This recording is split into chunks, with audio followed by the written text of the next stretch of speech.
All right, so welcome all. We call to order this regular meeting of the City Council, and I would like to lead us in a pledge to the flag. Please join me. I pledge allegiance to the flag of the United States of America and to the republic for which it stands, one nation under God, indivisible, with liberty and justice for all.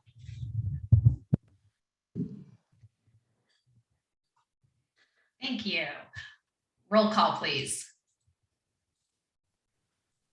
Councilmember Borba. Here. Councilmember Darris. Here. Councilmember Funk. Here. Mayor Pro Tem Newsom. Here. Mayor Moreno. Here. All present. Thank you. Well, if you are watching or listening tonight, we welcome you. And if you would like to speak during any time that is set aside for either community forum or during public comment on one of the agenda items, you can do so in a few ways. You can do so being on this webinar, simply raising your hand, and we'll let you know. You can raise your hand and we'll bring you on to talk. You can also call in 805-538-2888 to provide public comment via phone. And when that time comes, you'll simply press *9. And if you are calling in, please let us know which item that you would like to speak on. Once again, if you are watching or listening, not on the webinar, the phone number is 805-538-2888. Roll call, please. Oh, yeah. We just did that. Sorry. Approval of the agenda, please. Let's do that. I'm just getting us through. I approve. I'll second. Okay, we have a motion to approve the agenda by Mayor Pro Tem Newsom and a second by Councilmember Darris. And we will waive the reading in full of all ordinances appearing on the agenda, and the titles of the ordinances will be read aloud by the city clerk at the first reading after the motion and before the council votes. Roll call, please. Councilmember Darris. Yes. Councilmember Borba. Councilmember Funk. Yes. Mayor Pro Tem Newsom. Yes. Mayor Moreno. Yes, ma'am. Motion passes. Thank you. And I would like to ask our city attorney, we had a closed session after our regular session at our January 25th meeting. And I'd like to ask our city attorney, Mr. Pirk, if we have any reportable action. There was no reportable action. Thank you very much. All right, we have no presentations this evening. We'll move on to the consent calendar. Items on the consent calendar are considered to be routine and non-controversial by our city staff, and they can be approved in one motion unless there's no member of the council or the public wishing to pull an item for discussion. So I'll look to my colleagues right now. Is there anyone that would like to pull an item for discussion? Not seeing any. Councilmember Borba? No? Okay. I will look to the public. If you are in the webinar and you would like to pull an item for comment, please raise your hand, or if you're on the phone, you can press *9. I am seeing none. Luke, do we have any callers? We do not. All right, thank you. Can I get a motion on the consent calendar? Move approval of the consent calendar. I'll second. Motion by Councilmember Funk, second by Councilmember Borba. Roll call, please. Councilmember Funk. Yes. Councilmember Borba. Yes. Councilmember Darris. Yes. Mayor Pro Tem Newsom. Yes. Mayor Moreno. Yes, ma'am. Motion passes. All right. We are moving on to updates from the city manager. Ms. Rickard. Thank you, Mayor. Can you see my screen okay? Just fine. Fantastic. The first item I want to talk about tonight is the father-daughter dance that was back for 2022. So this is always a very popular event that our local dads and daughters look forward to each year. Tickets for Friday evening's dance sold out, and there were only a couple tickets left for Saturday. And as always, it was really fun to watch all of the daughters dressed up in the pretty dresses come out for an evening of fun with their dads and granddads. There's also quite a few city employees that bring their daughters. It's always fun to hear the stories and all the fun things that happen that night. So another successful father-daughter dance. We have a great event coming up, our Sweetheart Stroll. So enjoy a romantic stroll through the downtown on Friday, February 11th from 5 to 8 p.m. sipping wine, beer, coffee, and enjoying other treats while exploring our downtown businesses. Tickets are available online at www.atascaderochamber.org. Again, that's www.atascaderochamber, all one word, .org. The tickets will be on sale through midnight on February 10th or on the evening of the event at designated locations. Your ticket includes a wine glass and over 15 different tasting spots at merchants downtown. Key is pace yourself. And strollers will be able to enjoy local bands, entertainment, in-store promotions, and more. The event is presented by the Atascadero Chamber of Commerce and the Atascadero Business Improvement District Committee. Another fun event, always a very popular one, is the Adopt a Cockroach at the Charles Paddock Zoo. And this is always just in time for Valentine's Day. The Charles Paddock Zoo is again offering a very unique way to show your Valentine the true measure of your affection, or maybe lack thereof, by adopting a cockroach in their name. For only $7, you get an official certificate of adoption that you can give to them for Valentine's Day. So it's a lot of fun. And if you want, you can even stop by the zoo on February 12th at 10:30 to view their meerkats as they enjoy some of the tasty adopted cockroaches as a very special treat. So this is the whole, to quote the Lion King, circle of life thing. So your cockroach will be enjoyed tremendously. And this year, you may also want to add an extra special touch with a special cockroach t-shirt or sweatshirt. For this truly one of a kind and very special Valentine's gift, visit the zoo's website at www.charlespaddockzoo.org by the end of this month. Okay, I'm going to have to get a t-shirt. I'm not sure who for yet, but those are just too cool. I want to talk about some downtown beautification that's going on. We're going to do some tree planting here in the Sunken Gardens and along Entrada. And since the 1920s, Sunken Gardens has featured deodar cedars, magnolias, and a variety of evergreens and shrubs. In recent years, a large southern magnolia and a large deodar cedar had to be removed because the trees had become a potential safety hazard. As part of one of the council's priorities identified last year for economic and community vibrancy, we'll be planting 8 new trees, which are 6 redwoods, 1 cedar, and 1 coast live oak in the Sunken Gardens on Thursday and Friday of this week. Due to school traffic in the morning, work will begin after 8:30 a.m. Some parking spaces on East Mall and West Mall will be temporarily marked with no parking signs to allow for this work to occur. An arborist will be on site during the project to help ensure the safety of the trees and their health. After the trees are planted, temporary fencing and mulch will be placed around the trees. Planting of the trees at this time of year provides the ideal conditions because of the additional moisture in the ground and lower temperatures. And in addition to all that, the tree planting in the Sunken Gardens, the city is also planting 10 new trees along Entrada Avenue in the downtown in conjunction with sidewalk repairs currently taking place. The sidewalk repair resumes this week and should be completed by next week. 2 or 3 parking spaces on Entrada will be blocked off for machinery and equipment, but most of the sidewalk areas will remain open for pedestrian use. Once the sidewalk repairs are completed, 10 new trees will be planted along Entrada. I want to remind everybody, we've got a lot of questions about the helicopters flying overhead. So this week, Southern California Gas will be working together with a helicopter company to map any methane emissions over their gas lines and infrastructure in the area. The flights will take place between 8 a.m. and 5 p.m. and the helicopter will be flying back and forth in a lawnmower pattern. If anyone has questions about the helicopter activity, they can call the Southern California Gas Customer Contact Center at 1-800-427-2200. And last but definitely not least, this coming Saturday is our Earthshine Creek cleanup.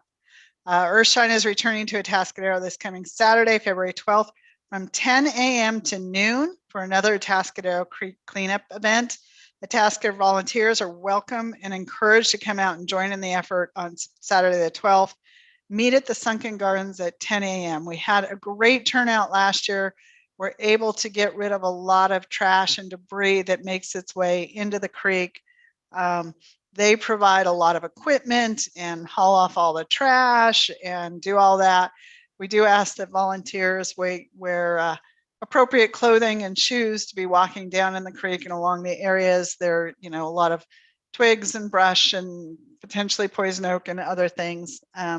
So dress appropriately, but please, please, please come out and help. This is a huge help to our watershed and to the health of the creek, and makes a big difference in the general appearance of the creek here in our downtown. And with that, that's my report for the evening, and I'd be happy to answer any questions the council may have. Thank you so much. Any council questions? I do have one with regards to the tree planting, and particularly on Entrada. I want to just confirm that come Friday, streets, parking spaces, sidewalks, everything will be clear for the event that night, and for, ideally a really strong weekend for our merchants downtown. Absolutely. We're very aware of the Sweetheart Stroll and are planning the work accordingly. Never easy to be taking up parking spaces in our downtown, where that has become precious. We're back to having that parking problem again that we had 2 years ago, and we're so glad it's back. That's it. Exactly. Absolutely. Right. Thank you, Mayor. Thank you. We're moving on to community forum now, and this is the portion of the meeting that's reserved for persons wanting to address the council on any matter that is not on our agenda this evening and over which the council has jurisdiction. Speakers are limited to 3 minutes, and we would ask that you state your name for the record before making a presentation. Comments made during community forum this evening will not become a subject of discussion, and we allow a maximum of 30 minutes for community forum this evening. So if you would like to speak in community forum, simply raise your hand here in the webinar or press *9 while you are on the phone. And again, this is for community forum items not on the agenda this evening. We will start with Ms. Lee Perkins.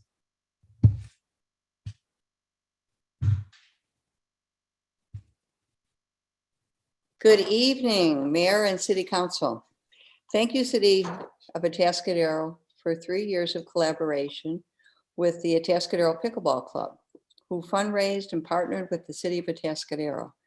This cooperation brought to fruition 4 permanent pickleball courts open behind the Recreation Center on Traffic Way. I speak tonight not representing the Atascadero Pickleball Club, but as a pickleball player. The courts are absolutely wonderful and well used past the AM times the club plays. Our club now has over 100 members and needs to actually play in shifts, so most get their daily pickleball fix. Pickleball has been the fastest growing sport in America for the last 10 years. It is taught in high school PE, so it is not only baby boomers who are playing, but a younger group coming up. It provides a terrific recreational activity in the city for all ages. Players come from Atascadero, Carrizo, Plains, Paso Robles, Templeton, and L41. When the pickleball permanent courts opened, the Atascadero Pickleball Club had to negotiate with the city to continue inside play by using the Atascadero Recreational Center inside basketball courts with temporary nets for inside pickleball play, which has been the case for over 5 years, setting a precedent. There is a segment of our club members who prefer to play inside all year. Some players are older and the freezing cold in our winters and the heat in the summer affects them. Since we were the only inside courts in the county on rainy days, pickleball players came from near and far to get their daily games in. After gameplay, there is always an opportunity for out-of-towners to shop, get a coffee, breakfast, or lunch in Atascadero. The inside temporary courts in the gym, unfortunately, are no more. The city negotiated the regular 10 hours a week of inside pickleball play at $61 an hour, adding up to $610 a week. Since a precedent was set for inside play by members of the Atascadero Pickleball Club and outside players paying $3 a day. I am wondering, why would the city do this after allowing inside play for over 5 years? I would like an answer tonight from the council as to why the inside play could not continue unless the Atascadero Pickleball Club pay the exorbitant fee. Thank you. Thank you, Ms. Perkins. Next would be Ms. Misty Epperson.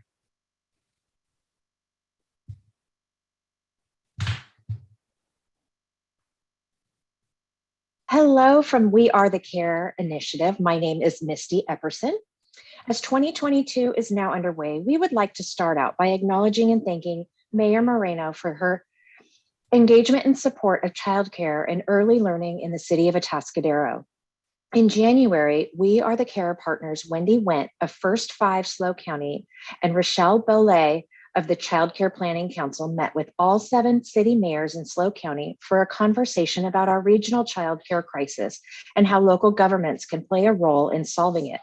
We are excited and inspired by this movement, and we also commend the cities who have already begun this journey by dedicating funding and programming to support the child care sector. In 2022, we look forward to ongoing partnerships in supporting economic recovery through support of the child care sector. Tonight, I would like to highlight a few ways that this City Council can continue to support childcare and early learning. First, we encourage each city to have more members of its city staff be informed of the childcare landscape and needs in the respective communities. Additionally, we'd like to promote an increase in municipal staff knowledge and active support for childcare businesses that are currently operating, as well as those that are attempting to start up or expand. These 2 areas will help garner support for childcare as essential infrastructure and allow more opportunities for childcare to be sustained and grow within your community. In order to foster this knowledge and support within each city, the SLO County Child Care Planning Council is continuing to offer their expertise and assistance. One resource that the Planning Council recommends and is at the ready to help city staff to explore is the Early Learning Nation Progress Rating Toolkit, which is available online. This tool is an easy way for cities and communities to assess their current childcare commitment and involvement and offer ways to continuously analyze and improve. The Progress Rating Toolkit offers 6 steps. Assemble stakeholders with an interest in early childhood, designate a point person, assess your community's progress, develop an action plan, check in with your parents and other important stakeholders to find the best solutions, regularly review your progress. We hope that the city takes a look at the toolkit and reaches out to the Planning Council for further guidance and support. Children and families need our support and action now more than ever, and we must prioritize childcare in order to continue the economic recovery to benefit our entire community. For more ways to get involved with We Are the Care, please contact First 5 SLO County or go to www.first5slo.org. Thank you so much for your time, and we will be back again soon with more information and updates. Thank you, Ms. Thank you. Epperson. Any other member of the public wishing to speak, please raise your hand or on the phone, press *9. Luke, do we have any callers? We do not. Okay, gonna wait just another second or 2 here. I am not seeing anyone, so I'm gonna go ahead and close public comment. And let's see, for now, we started public comment at 6:13. And since we have no one else wishing to speak at this time, community forum will actually remain open until 6:43. And so at this time, we're going to move on to our next item. But if you want to speak, raise your hand and let us know, or call 805-538-2888 before that 30-minute period is ended, and you will be recognized to speak at the earliest possible opportunity. In all likelihood, we have one item on our agenda, and that won't be until the end of the meeting. So as long as you raise your hand and are kind of in the queue, you'll be able to speak, but it will be at the end of the meeting. With regards to the items brought up this evening, I would ask staff to reach out to Ms. Perkins about the issue with the pickleball. It's not something that council gets involved with at that detailed of a level, but we certainly are glad that we were able to bring those pickleball courts to fruition, and so happy that many in our community and surrounding us are enjoying those. So that's great to hear. And Ms. Epperson, yes, thank you very much for that information and all that you are doing to support families that need childcare during this time. So let's see, we are on to our one public hearing tonight, which is community choice aggregation. And I will start with if there's any ex parte. I'll just kind of go with my squares here. Councilmember Funk. Yes, I have spoken with several executives and one board member of 3CE and with a variety of parties in both by phone and email and other things who have different views for and against the proposal. Thank you. Councilmember Darris. Yes, I too also received all the emails. Pardon my voice. I don't know if I'm getting a cold, but I'm losing my voice. Of course, got all the emails that everybody else got, and I spoke with, I believe it was a board member as well, and some text messages and that, but that's pretty much it. Okay. Thank you. Vice Mayor Newsom. Just the emails, no conversations at this point. Okay, Councilmember Borba. Yeah, I had a whole list. I obviously got all the emails that all the other council members got. I received calls, spoke with Marty Brown, a resident of Atascadero. I spoke probably some of the same staff that Councilmember Funk spoke with. I spoke with J.R. Killebrew a few months ago at 3CE. Found out he's gone now, and I spoke to yesterday to Catherine Stedman, Lena Williams of 3CE. I received a call from Doss Williams today, who's an executive board member, who's a county supervisor in Santa Barbara. And I had reached out to a couple months ago to Kevin Bash, a city council member in Norco, and they were part of Western Community Energy. And that led me to speak to the executive director of the Western Regional Council of Governments, or Western Riverside Council of Governments, that ran the Western Community Energy. I spoke to Josh Cross of our Chamber of Commerce, and I think that's it. Thank you. I've spoken to various members of the public, like all of you. We got the emails against it and for it. Let's see what else. Talked about it on the radio today. Spoke with a couple of policy board members. One of them, Doss Williams, had also reached out to me today via email. I responded back to him and copied Mr. Hibashi on something, but it was sort of late in the day and I haven't heard back, but maybe that's something that can be addressed tonight. But no information that isn't already in the public domain or that we're not already aware of or won't be talking tonight. So with that said, we will go ahead and move on to the presentation, and that will be our Deputy City Manager, Laura Christensen. Thank you, and let me get to sharing my screen.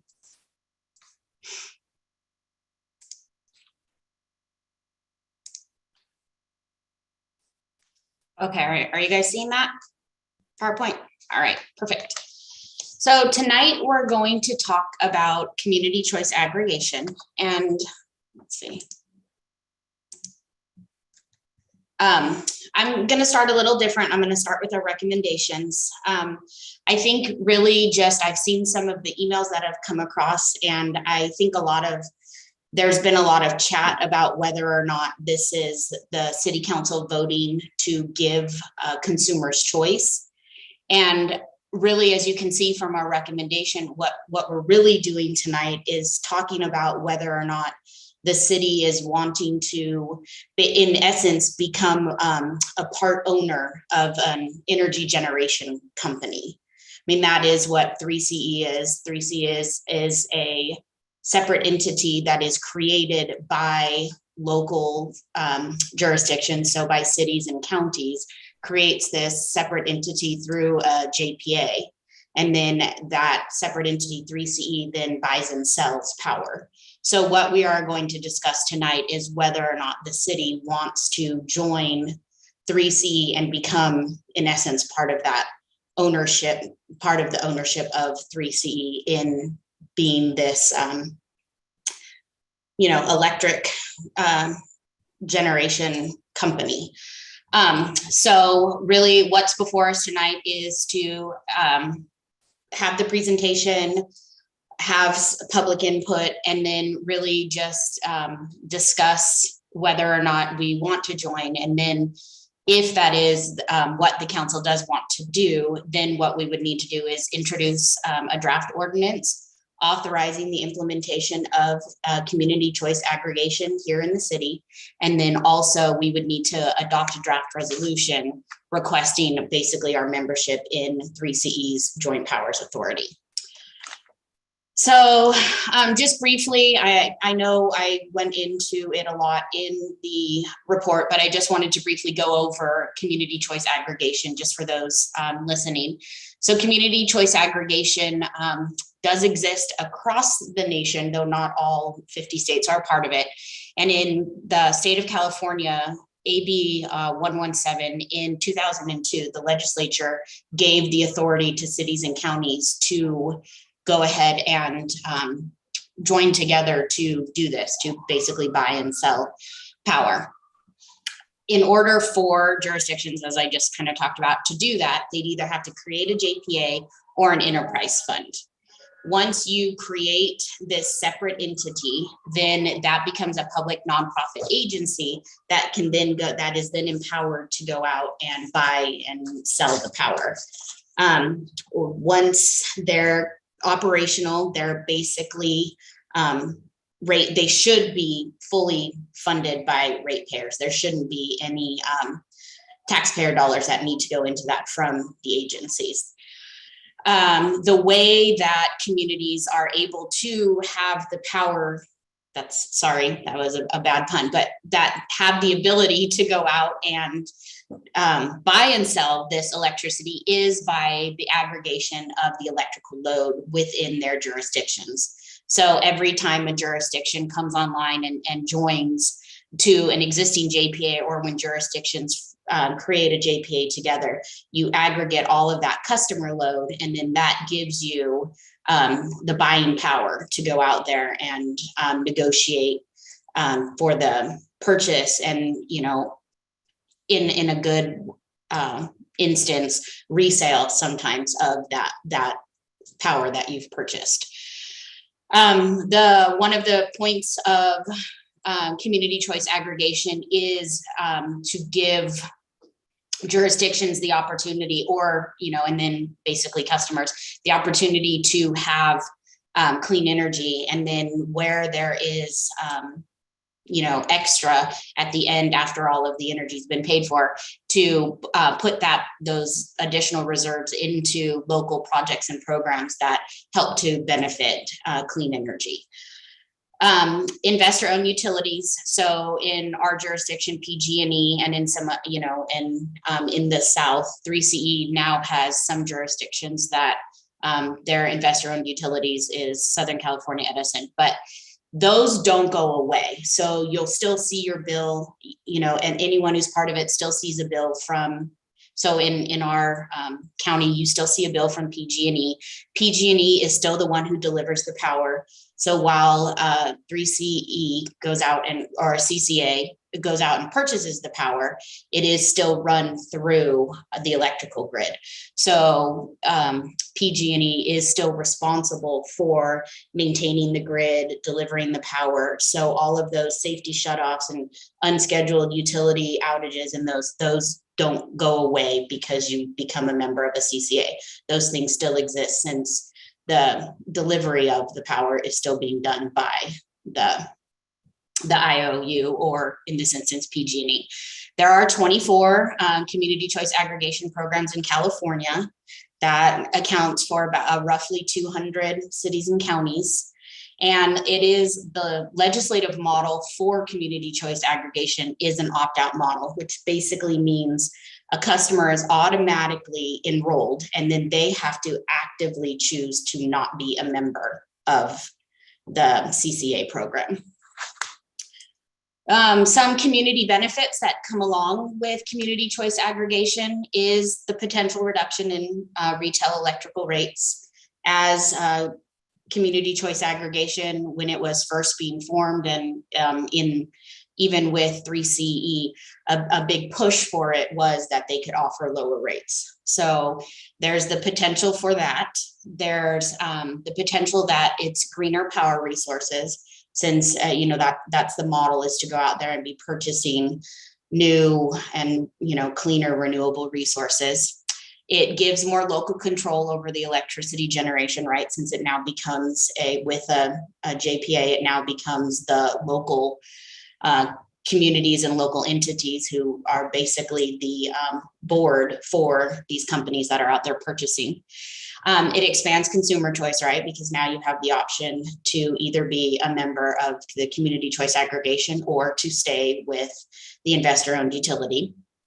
And then depending on where the resources are, there is a potential with CCAs to, spur local jobs if they have the money or resources to create some of these new and renewable programs. So in some of the ones, like the larger one, Marin, which started in 2010, and, some of those other ones have created their own programs to provide energy. And then there's also, renewable energy development, because they can help with some of these resources to get new companies off the ground who are providing wind or solar energy. 3CE, which is what we'll be talking about tonight, is if the city wants to move forward with community choice aggregation in our county, along the Central Coast. 3CE or CCE, so Central Coast Community Energy, is the it's a lot of acronyms, is the CCA program provider.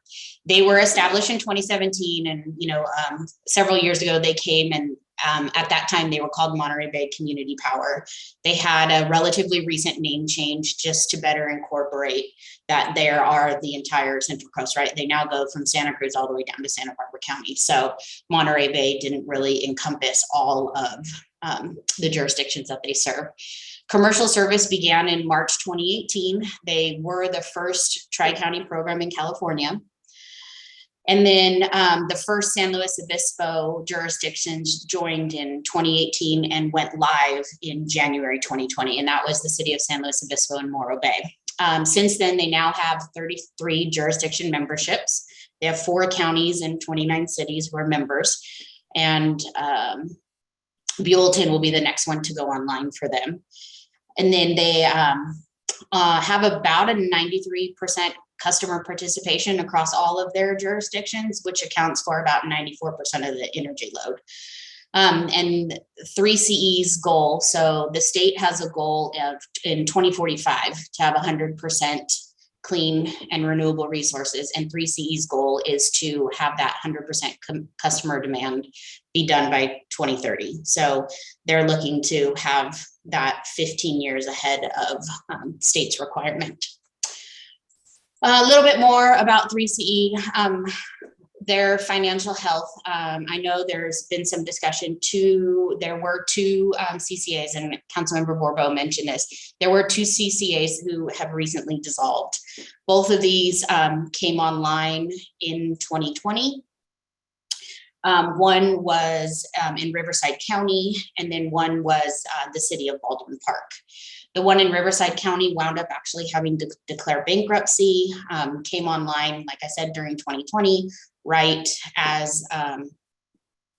during the initial shutdowns with the pandemic, the heat wave that we had, all of that. And so when they came online, they had purchased enough energy. What the actual demand wound up being, they didn't have that. And so they had to go back out onto the market to purchase. And with the nature of electricity and it just being a volatile industry, they weren't able to purchase that in a way that didn't cause them to basically go under. The same with Baldwin Park, in just what the constant fluctuation in rates, the fact that they were a much smaller CCA, they just weren't competitive enough to meet the goal of being a CCA, which is to provide better rates, to be buying cleaner energy, to do that. So they also will be this month dissolving. On the flip side of that, so that's those 2 CCAs. There isn't any indication at the moment that any other CCAs are facing any financial difficulty, and 3CE itself has paid off its debt and has accumulated over approximately 140 million in rate stabilization reserves. They have actually, they were the first to receive S&P's A credit rating, and they have this year, it'll go into effect in March. They've revised their rate structure to stabilize their revenues in order to better recover costs and to serve customers.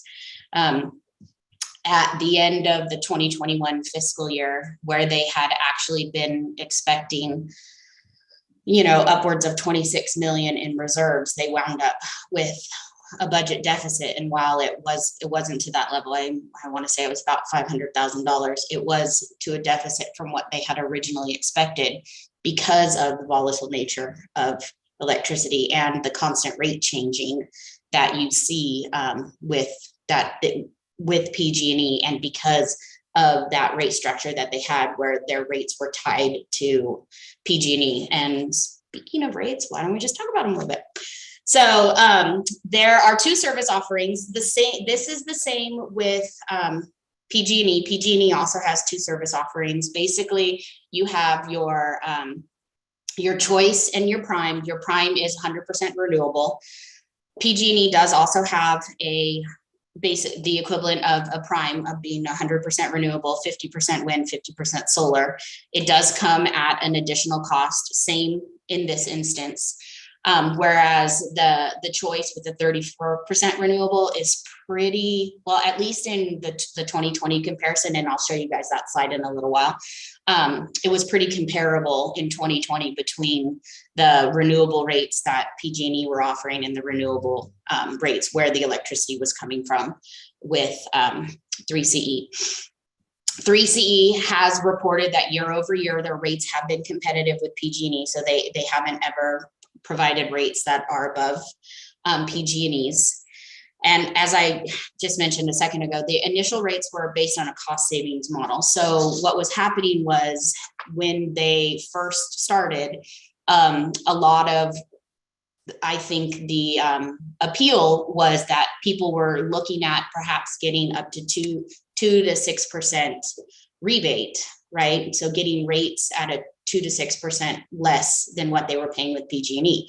So it was in essence, an easy sell, right, for people to want to switch over, because they were getting a guaranteed cost savings. The problem with that is, as I mentioned, being a volatile industry and rates constantly shifting, 3CE had to adjust their rates 73 times in that 4-year period in order to align with PG&E's rates. The constant shifting in that, it just wasn't stable. It didn't give people a lot of, I don't want to say not security, but it didn't give people a lot of stability in seeing that and what their rates would be. And then for budgeting purposes for 3CE. And so they switched over. There was a lot of discussion in 2021, the end of 2020 and moving into 2021, of going to a cost of service model base, where basically they're going to look at the cost to purchase the electricity, the cost of doing business and providing that electricity, and then create their rates based on that. Rates were supposed to go into effect January 2022. When PG&E put their rates out in November, those got kicked back by the CPUC. The CPUC wanted PG&E to do some more stuff with their rates before they brought them forward, and PG&E approved them. And in seeing what had been presented, 3CE went back to their model, had it re-looked at, and did actually approve an additional 2 cents for the next 2 years, and then 1 cent after that. Drop it down by a cent, but did change a little bit based on that in order to better align with the cost and make sure that rates would, what the rates that they were offering would remain stable through the end of the rate term of December 2024. So there's this new model, this new cost of service model that'll go online for all customers in March of 2022. With Atascadero, if it was decided that we wanted to move forward with this and join, we don't become enrolled until 2024. And so when looking for an actual comparison of rates, we don't have the ability to do that. And when we were talking with 3CE reps, because of the constant shifting in rates, we don't know what rates will actually look like in 2024, right? When we move forward, we don't actually know what those will look like. So they can't do a rate comparison for us to let us know what it would look like moving in. So we did include in the packet, and the next two slides I'll show you, kind of show 3CE's estimate on, global savings for Atascadero, and then the March 2021 rate comparison. I just grabbed for the tier ones for the different consumer classes. I just grabbed those so you can see, but they are included in PG&E's rate comparison is included in the packet. And then just billing and customer service basically remain the same as well, except for if you have a question regarding generation, then you would talk to 3CE. But if you have a question regarding transmission, then you would talk to PG&E. And billing doesn't change. You will still get your bill from PG&E. It's just there's a new line item on there that talks about the electric generation charges for 3CE. So where you would normally get charged from PG&E, that'll be lined out. And then you'll have the the 3CE electric generation charges. So that's how the bill will look different, but payment still goes to PG&E. So this is in January, 3CE did a couple presentations to groups here in Atascadero, and this was the cost savings slide that they had, which shows basically what their projected cost savings now for 2020 would look like for residential and commercial and agriculture customers. So you can kind of see that, and then a little bit of the difference here with CCE and PG&E. And then this is the one I was talking about where PG&E did based on March 1, 2021 rates. They sort of did a breakdown comparison too on their website. So you can see a little bit here, the difference too, based on all the different customer classes. Excuse me. So with 3C, as I mentioned, it's creating a joint powers authority, which means that governance and representation is how all of the business gets done, right? And so you have 2 boards and a community advisory council. You have your policy board and your operations board. Your policy board is made up of elected officials, and your operations board is made up of all of your senior executives. So your administrators, your city managers, that type. They sort of do the oversight of the electrical services and all of the operations, where your elected officials, I mean, much like governance of the city or the county, where they do the strategic planning and the goal setting and the budget adoption. So that, and then they do also have a community advisory council, which is 15 at-large appointments. So those are appointed by the policy board. And so those are stakeholders across all of the jurisdictions, where they review and provide feedback on all of the proposals and policies, and then provide recommendations to the policy board. Each board has 8 full seats and 9 shared seats. So every county gets its own seat, and then those where it's 50,000 or more get a seat. Under that, with population, under that you have a shared seat. And so Atascadero would share a seat on the board. If we were to join, we'd share a seat on the board with the city of Paso Robles. And so if this all it's approved and we move forward with this, then staff will work with the city of Paso Robles to basically discuss how that representation is going to look like. And, my guess would be creating an MOU to sort of talk about that, talk about rotation, talk about how, we're how we're putting someone on the policy board, how we're putting someone on the operations board, and how we're making sure at all times that both of our jurisdictions needs and desires are being met by those representatives. Oh, look, here's my generation mix. So this you can see is the 2020 power content that was provided by CCE. So you can see eligible renewables about in 20, about 31%, and here's what it's made up of. Whereas prime is 100%, right? And so you've got your 50% solar and your 50% wind. And then you have all of your large hydroelectric and your unspecified power, which is basically buying on the open market, And then same, but here it is compared with PG&E. So this is off of PG&E's website, but you can see PG&E, here's their basically, consumer one. And then here's their 100% renewable, and theirs all comes from electric. Oops, sorry about that.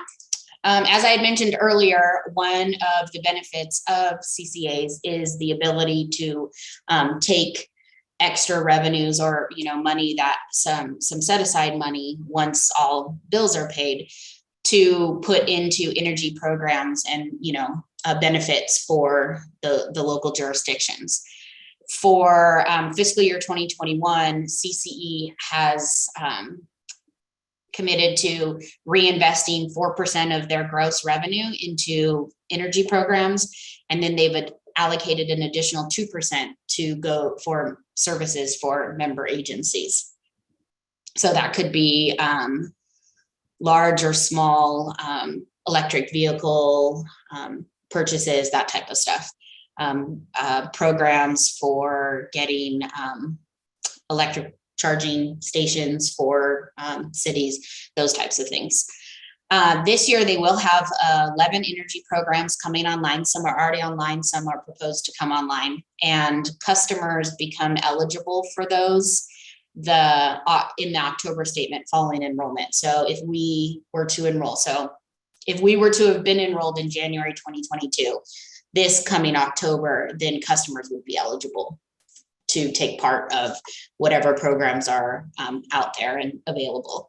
Here's just sort of a list. You can see what 3CE has done over the last several years for their energy programs. And then these are the 11 that they're planning to have come online, that either some like Electrify Your Ride, some of these others that are online, but additional ones that they're planning to have come online.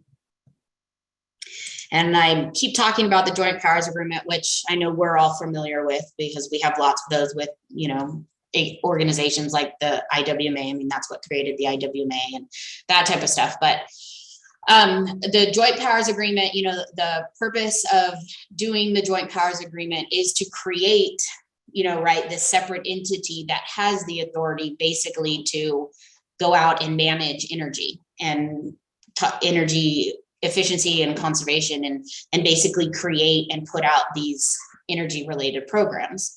And so by design, and then, that's where those initial jurisdictions, it was 3 counties and I believe 16 incorporated cities are the ones who created 3CE.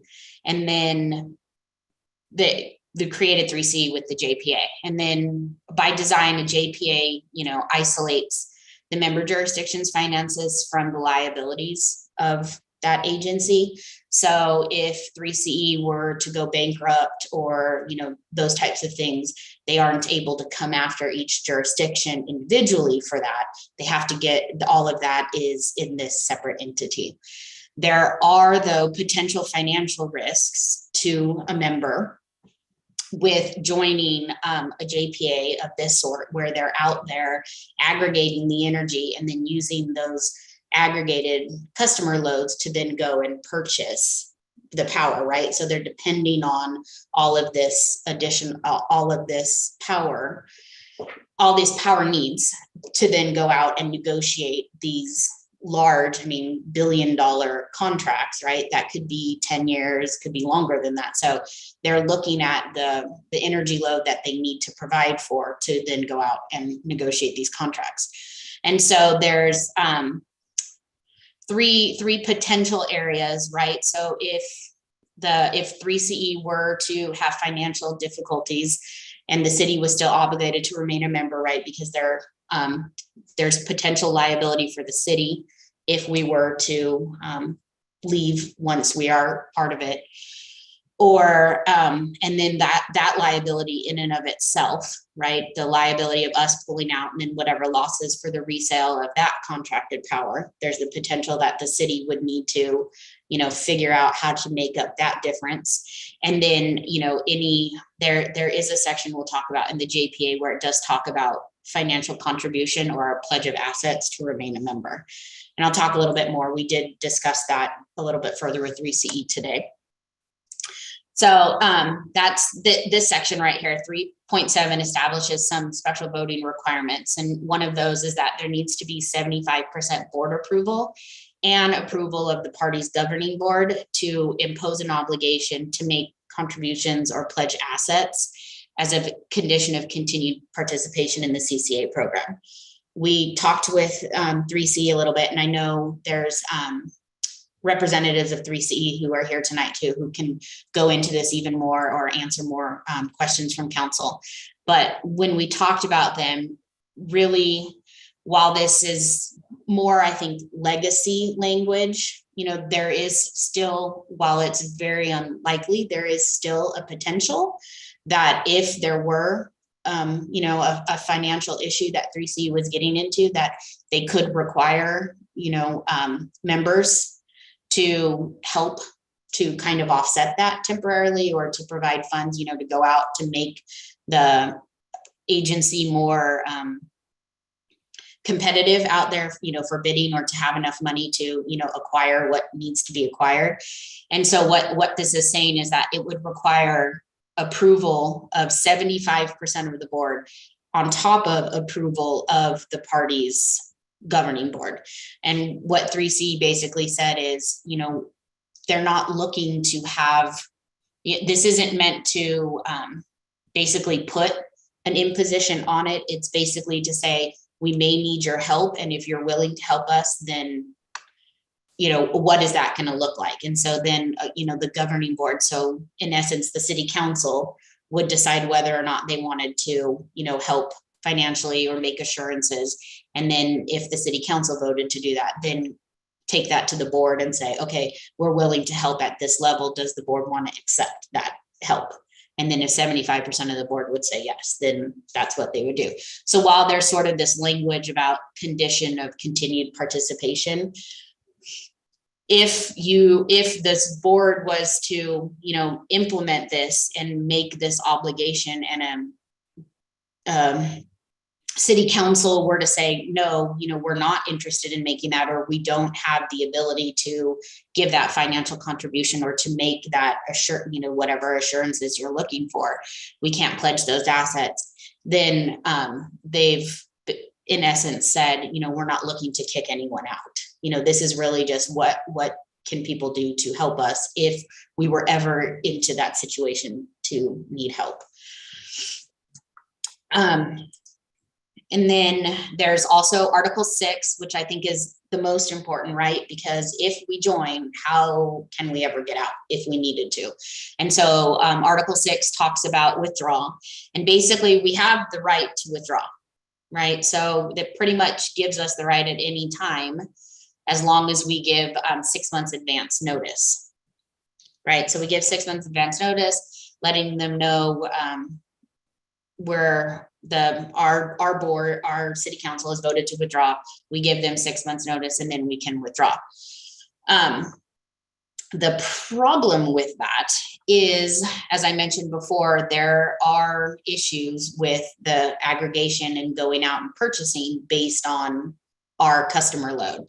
And so if we withdraw, if we just say, hey, 6 months from now we're out, there is the potential that we will have financial obligations associated with that, right? So we could be on the hook for any losses incurred by 3CE from the resale of that power, right? So they've gone out, I mean, and like I mentioned, these could be 10-year or longer contracts for power. They've gone out, done it, and now they've got to either figure out how to resell that at whatever the current market value is, or how to have that absorbed by, other customers that are out there and need it. Whatever that differential would look like between what they can offset and what remains, or what they bought it for versus what they're able to sell it for, would be the city's obligation.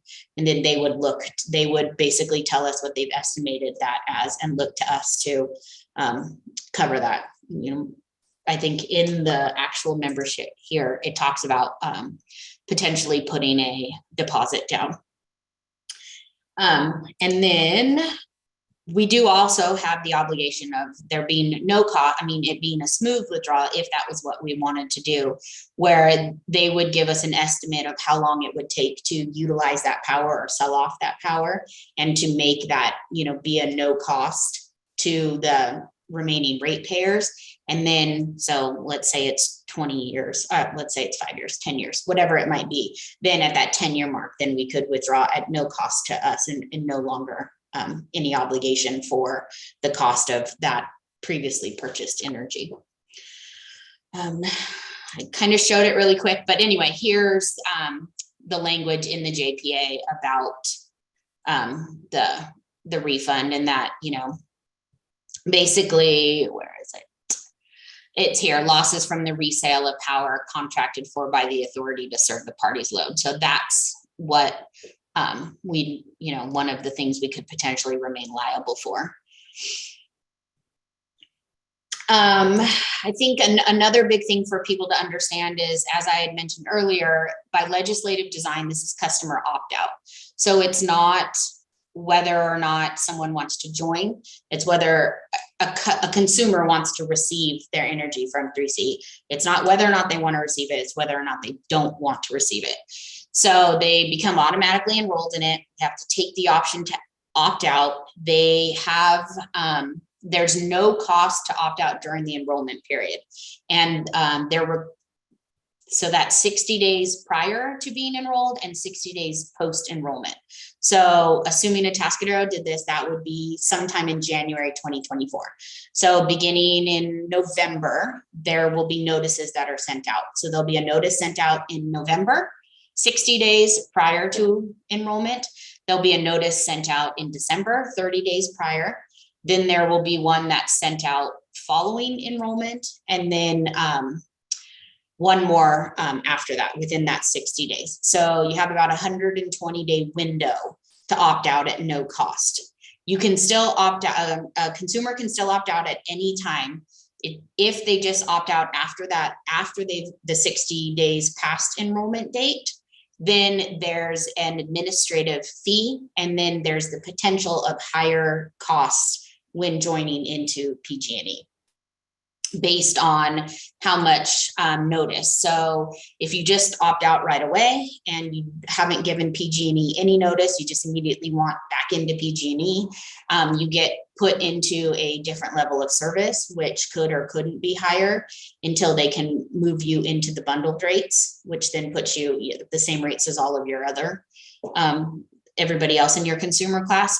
Or else you can say you want to opt out and wait 6 months, give 6 months notice of wanting to opt out of 3CE back into PG&E, and then you'll go into that bundled rate service for your consumer class. When you choose to opt out after the 60-day mark of enrollment, you also are required to stay within that bundled service with PG&E for 1 year. So if you opt out of 3CE after the 60 days post-enrollment, get back to having energy provided or energy purchased on your behalf by PG&E, then you have to stay a year from that before if you wanted to decide to go back into 3CE. Because you can, in essence, bounce back and forth if you wanted. There's just costs associated with that, and there are wait periods in between. I think that covers, I mean, quickly, but I think it covers, and then we can go more in depth with questions. But I think that covers it. So I'll go back to our recommendations. We're really looking for public input, for council to discuss, and then ultimately for council to provide staff direction on how to move forward. Either council wants to join, and if that's the case, then you can go ahead tonight and introduce the draft ordinance authorizing the implementation, and then also adopt the draft resolution requesting membership. If that's the decision of council, then what happens is we will move that forward. We'll come back at the next meeting for a second reading, and then we will forward, once everything's been adopted, we'll forward everything over to 3CE. They will, they need to have it by August of this year. Then it goes to their policy board. Their policy board will determine whether or not, you know, they'll vote whether or not to accept our request to join. If they do that, then it gets put together and sent over to the CPUC. That has to be to the CPUC by December of this year. And then everything really sort of starts for us and our customers towards the tail end of 2023. So like I said, in November, so then 3C is doing their behind the scenes stuff to start to get all the customer load information, do all of that. And then our customers here, all of the consumers here will start to see more about it, and they'll get the November, I mean, from 3C&E, but they'll get the November notice, the December notice, and then January 2024 is when we would go online. And with that, I'll kind of stop talking for a minute. Whatever your questions are, if you want to go back to any of the slides, let me know. As I mentioned, we have a few representatives here from 3C&E. We have Lena Williams. I believe Tom Habashi is here. And then I believe we also have Robert Shaw. And with that, whatever your questions are, let me know. Great. Thank you, Laura. You really distilled down a lot of information. So thank you for that. Let's see. I do see, I want to let Ms. Helgerson know I've seen her hand up since this began. If you're wanting to talk about 3CE, we will be opening that up. If you're wanting to talk for community forum, you did make the cut, and we'll get to you at the end. So you just let me know when you come on what it is, and we'll make sure we take care of you. With regards to questions, let's ask any questions of staff that we have, and then we will move to questions of the 3CE executives that are here tonight. So I'll look to my council members for questions we have from staff. Mayor Pro Tem Newsom.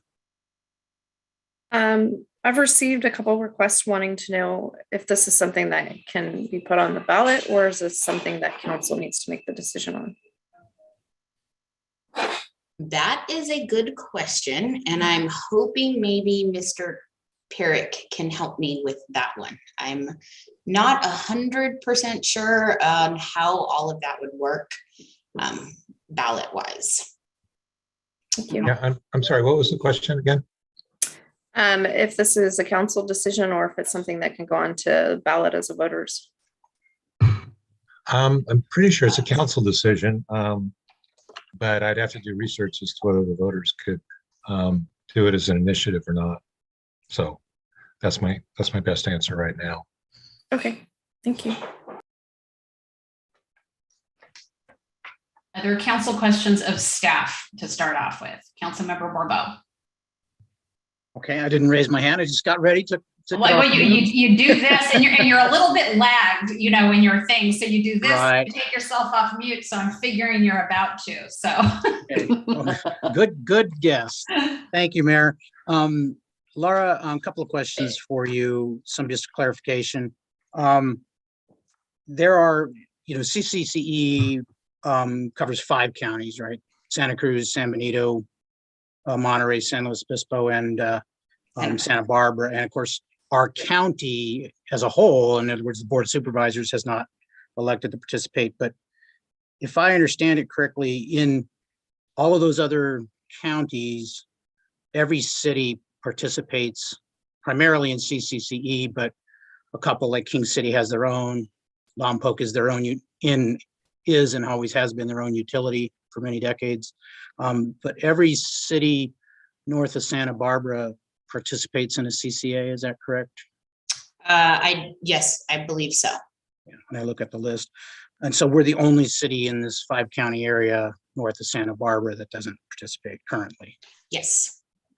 And then you had talked about, and you showed attachment 5 is the rate comparison, and that's from March of 2021. Yes. And I had noted, and this is one of the reasons I called 3CE, I wanted them to explain, but that attachment shows very little, if virtually no difference between rates, pennies, if you will, some of the monthly bills.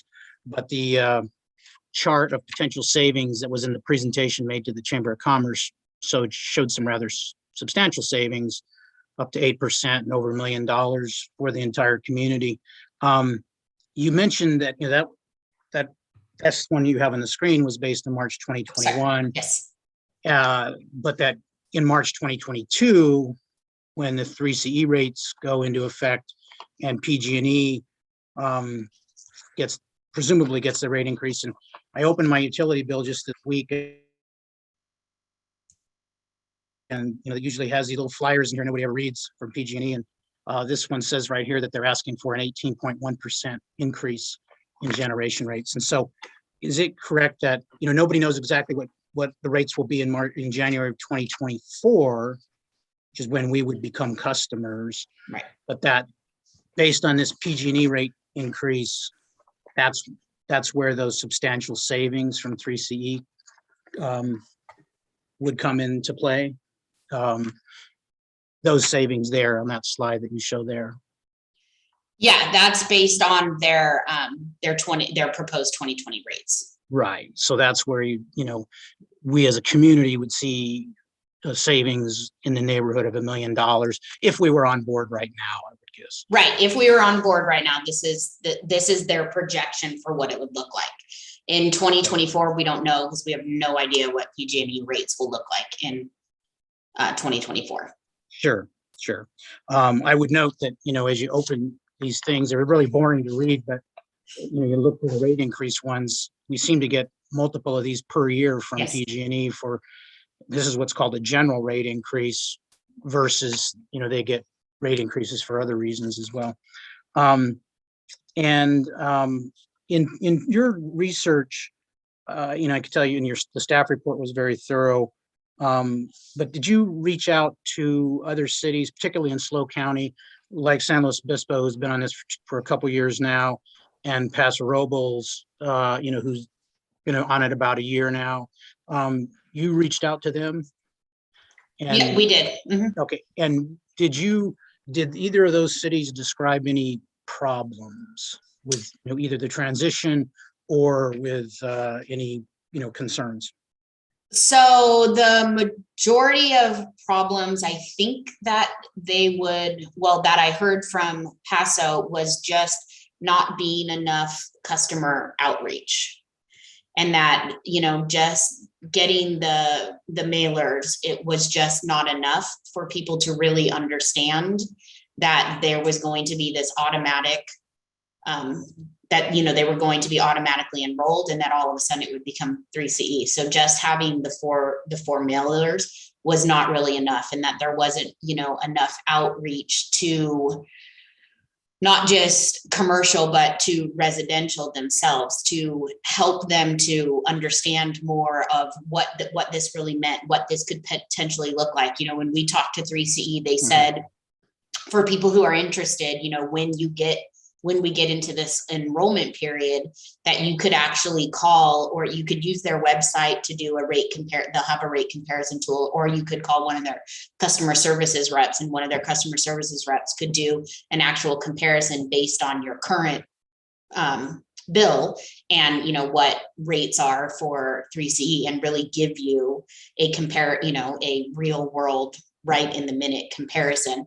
And so, what I heard from Paso is that there just wasn't enough of that outreach, and there just wasn't enough education for people. And so, you know, they, representatives from the city spent a lot of time getting educated so that they could then turn around and answer all of the questions, because they were getting a lot of the phone calls. What does this mean? Why am I in this?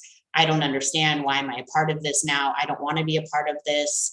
I didn't ask to be a part of this. You know, the opt out, the automatic enrolling is not something any of us, it's not normally how we see things happen. So that was one of their big things. It's just that the 4 times, you know, was just not enough. Just getting a mailer wasn't enough, that there needed to be more community outreach and more conversation so that people really understood what this meant. And then with San Luis Obispo, because they are the representatives right now on the board, it wasn't a negative, but just that they do a substantial amount of time. There is a substantial amount of staff time involved as a representative,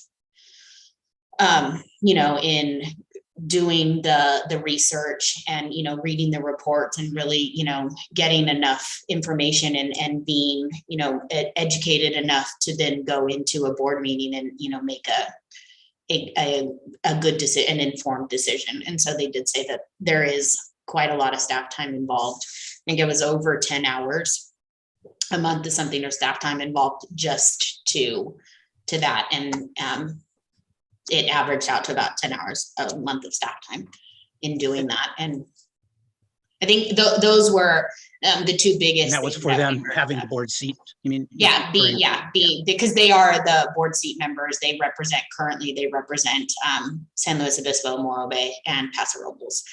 And so being on the board, the policy board and the operations board, just the amount of time that they need to devote to that, to read through everything and be, you know, informed on it all.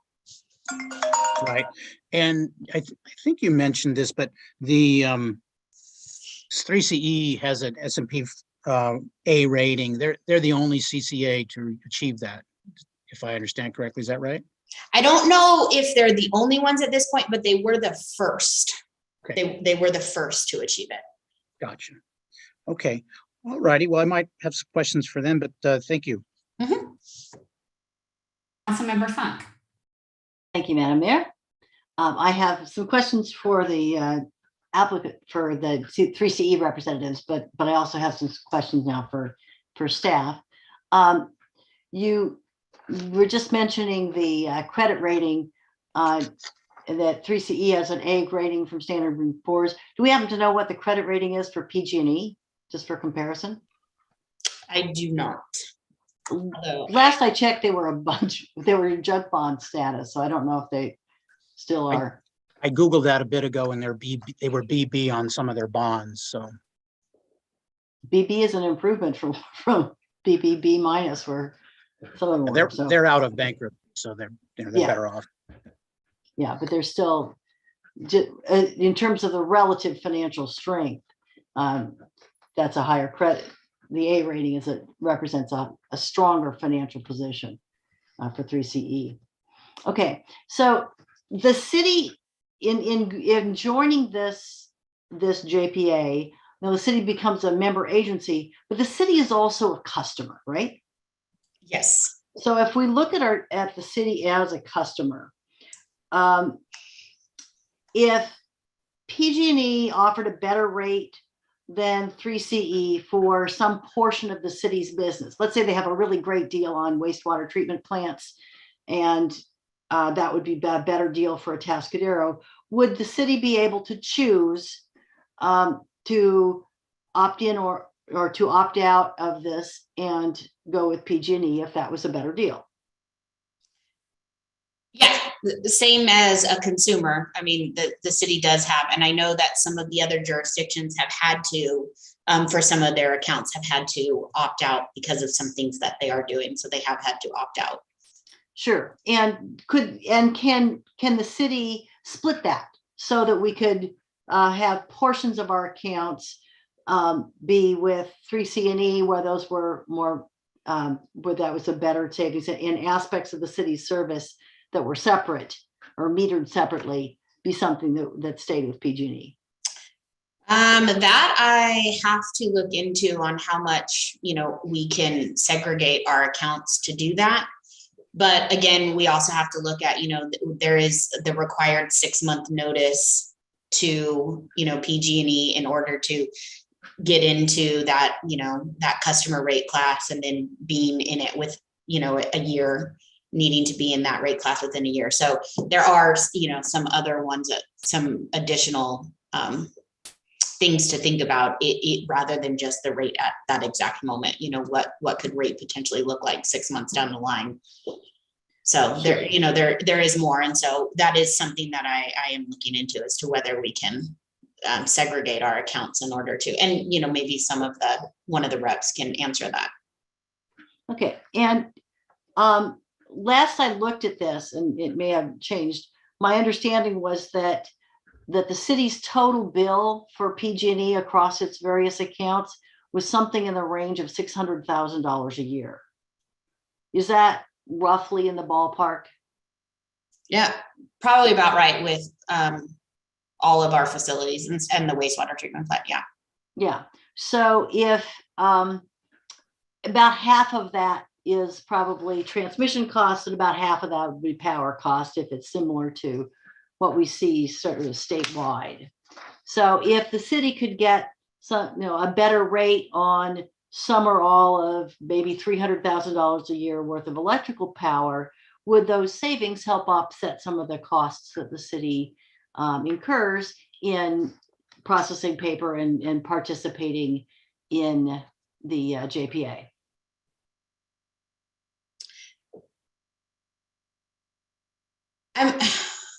Staff time's a hard one to look at in terms of hard costs, right? Because our staff time is staff time, and it's not, we don't take that to sort of offset the staff time that we're already providing.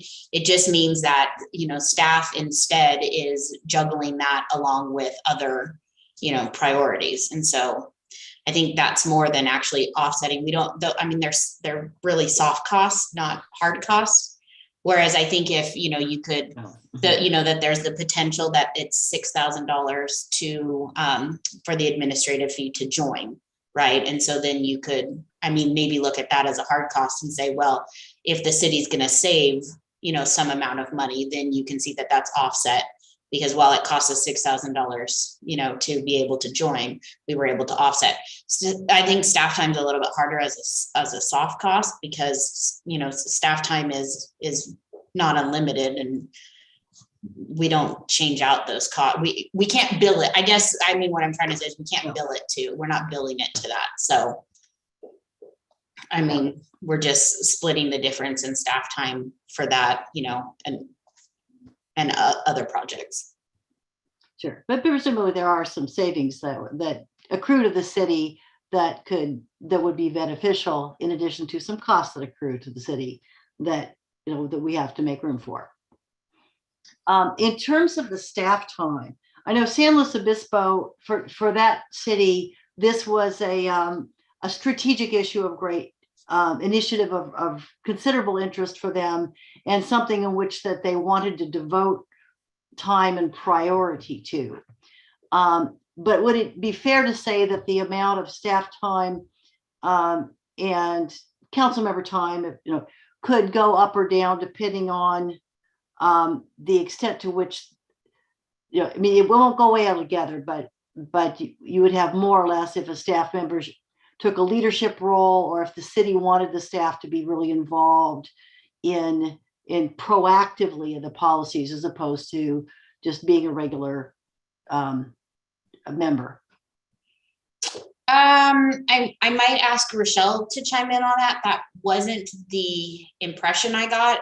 The impression was just that, the requirements for, making sure you're informed and working through, when you're looking at contracts to purchase, $14 billion worth of energy and, that type of stuff, that you really want to make sure you're understanding what you're looking at before you're moving forward to make a vote.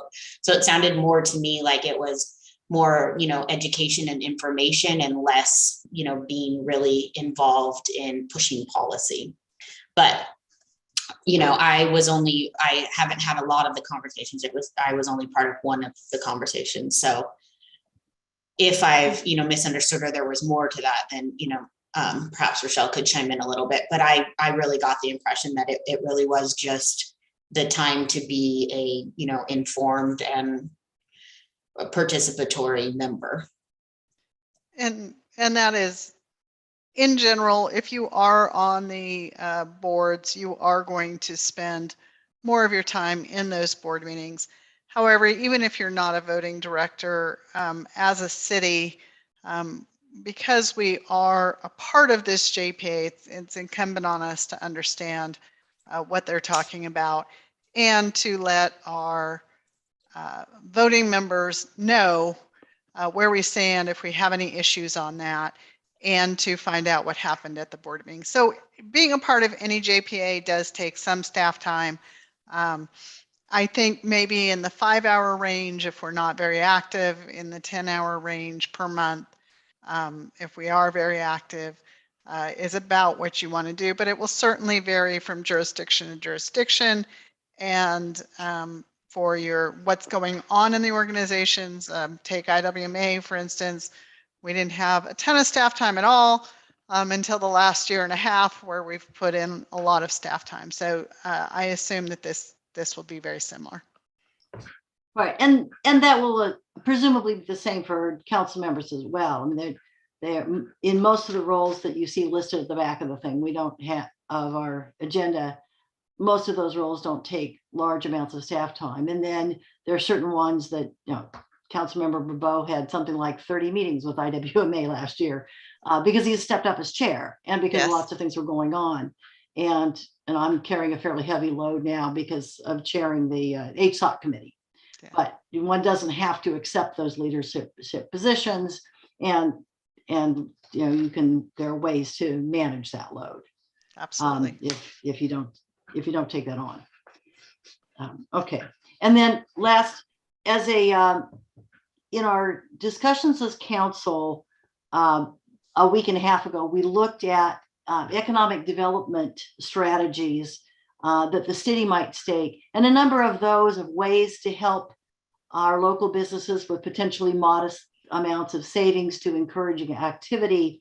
Those would involve staff time as well.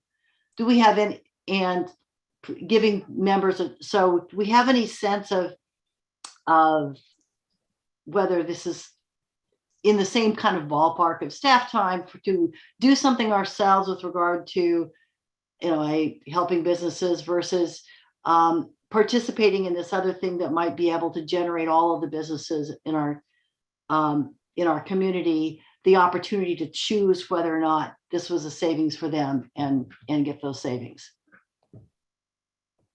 So I'm hoping I understand the question here. Mm-hmm. Some of the activities that we discussed last week or a couple weeks ago certainly would involve a lot more staff time than the 10 hours. Those are typically for a shorter period of time. They weren't for ongoing programs, but more for one-time program. It's kind of hard to tell apples and oranges. Both of them are certainly investments in our business, could be looked at as investments in our business community. Okay, thank you. That'll do me for now, and then I'll save the rest of my questions for the folks from 3CE. Thank you. Sure, thank you. Any other council questions of staff? I'm not seeing any at the moment. Most of mine are for 3CE, but I will ask Laura, you did a nice job explaining why it is an opt-out or that it is an opt-out by design, because that is a big thing that I'm sure all of us hear from people that they're really not happy with the automatic opt-in and that people are forced to opt out. And if I recall, when we had this conversation in 2019, the reason for that is the legislature, when they passed AB 117, they believed that the only way to make the CCAs successful, to get people into them, was to essentially force, that sounds like a strong word, but force them into it because just, trying to get out of the gate and advertise like you would in a private business, they didn't think that that would be sufficient to gain enough customers to actually make them viable. So people were forced into it, then needed to opt out if they wanted to, if they figured out how, if they even knew what had happened. Is that a good explanation for the public? Yeah, it was more, if they wanted to see something happen, it's rare that people make, which, it has been some of the arguments is that people don't know about it. And so then they're in it, right? Because they don't know about opting out. But I think, a big portion of that was, okay, if we do this, then if people don't want to be a member, they have the option to make an active choice not to. Whereas, forcing someone to make an active choice to would not have benefited the CCAs, because they would have had to hustle much harder than the way that it's set up than any of these, JPA cities and counties and whatnot are accustomed to doing. We're not out there trying to gain business the same way as business owners. So we don't have that same level of, I guess, hustle, you would say. Because it is actually a business in that sense. It's something the legislature created. So what are our options? And this might be a 3CE question. What are the options if we move forward with this when I get mailers, if I don't really know what it is, it's going in the trash. If it looks like junk mail, it's in the recycle bin before I get in the house. And I'm sure it's that way with a lot of folks. So what are the options for notifying people? We talked in our general plan scoping about all the ways we really needed to outreach to reach different segments of our community in different ways. What are the options for outreach to truly let people know, hey, this is what's happening and you have a choice, and let them know what to do? I think on the city side, if we do this and we want to support that and, make sure people understand that there is still that choice, we are really going to need to utilize a lot of our, resources, a lot of our, during the council meetings and, the city manager report, mentioning that as we get closer, utilizing our social media platforms, utilizing our, meetings and that type of stuff, just to really be spreading the word. I know 3CE presented to, the Chamber of Commerce. So, making sure the Chamber of Commerce is letting their businesses know and, letting their membership know, getting out to, if 3C has the ability, getting out to the public service groups, letting the public service groups know, getting out to Rotary and Kiwanis and some of those big groups who, can reach out and sort of get that. It seems that word of mouth and social media push the information a lot better than mailers nowadays. And, even with our council meetings, a lot of people are catching those after the fact. And so, they're scrolling through the city manager updates and going to, the items they want, or skipping through to the action or that type of stuff. So really, I think utilizing a lot of that face-to-face and, making sure that the word of mouth is getting out there. Councilmember Borba, I saw your hand again. Yes, thank you, Mayor. I would have a different perception on why it was, the legislation calls for an opt-out. I think a lot of us, of course, would prefer that it be an opt-in, but the whole thing is to stand one of these things up, you got, or have a community join, they have to go out and plan to acquire a certain amount of energy. And, you don't do that one household at a time. They've got to go out and contract for enough energy to meet the Atascadero's load. And that's, when a community joins, PG&E has to provide them, or they have up front, how much energy this community uses, because they've got a multi-year process. And that's why it takes a year and a half to join, to start getting a service, is they've got to go out and, contract for that additional energy load. And it just wouldn't work for them to do that if, they were waiting for, you to sign up and me to sign up, and, 1,000 households or something. And so the driver there wasn't, to make it easier for them to sell it. It was the logistics of making it pan out. And I think you have a great question of how else can we do it? Because you'd think that 4 notices are enough, but, like you, and still, until we started talking about this issue, I never read these notices that came in my utility bill. I do now, but And so 4 notices sounds like a lot. It's not enough. And yet I think maybe we ask them what else can they do to provide better notification to our residents. Yeah. No, you're correct on that. And there is no selling of it per se. It's, it's just an automatic. So any other council questions of staff before we open it up to our 3CE representatives that are here this evening? Councilmember Funk. Yes, we were just talking about that, flurry of calls that might come if people don't realize that this is happening and then haven't figured out that they're going to need to opt out if they wish to opt out, until after they've been opted in. So Laura, the question would be, in the conversations with Paso and other jurisdictions that made this switch, how long did that flurry of calls sort of last from people who were learning about this?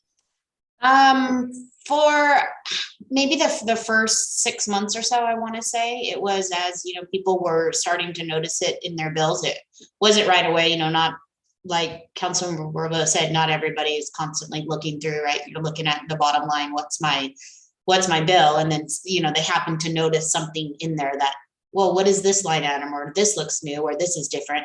And they don't necessarily notice it because, like I said, you're still getting a PG&E bill. So you're not all of a sudden receiving a bill from someone else and it's just a new line item that's in there. So it took a while for people to recognize that or see that new line item in there and the other thing lined out, or, in some of the other jurisdictions where it was a credit, and seeing the credit and say, wait, what is this credit for? What is going on? And then realizing, oh, I'm in something different. And then calling and saying, wait, I didn't ask to be in this. Why am I in this? What's going on?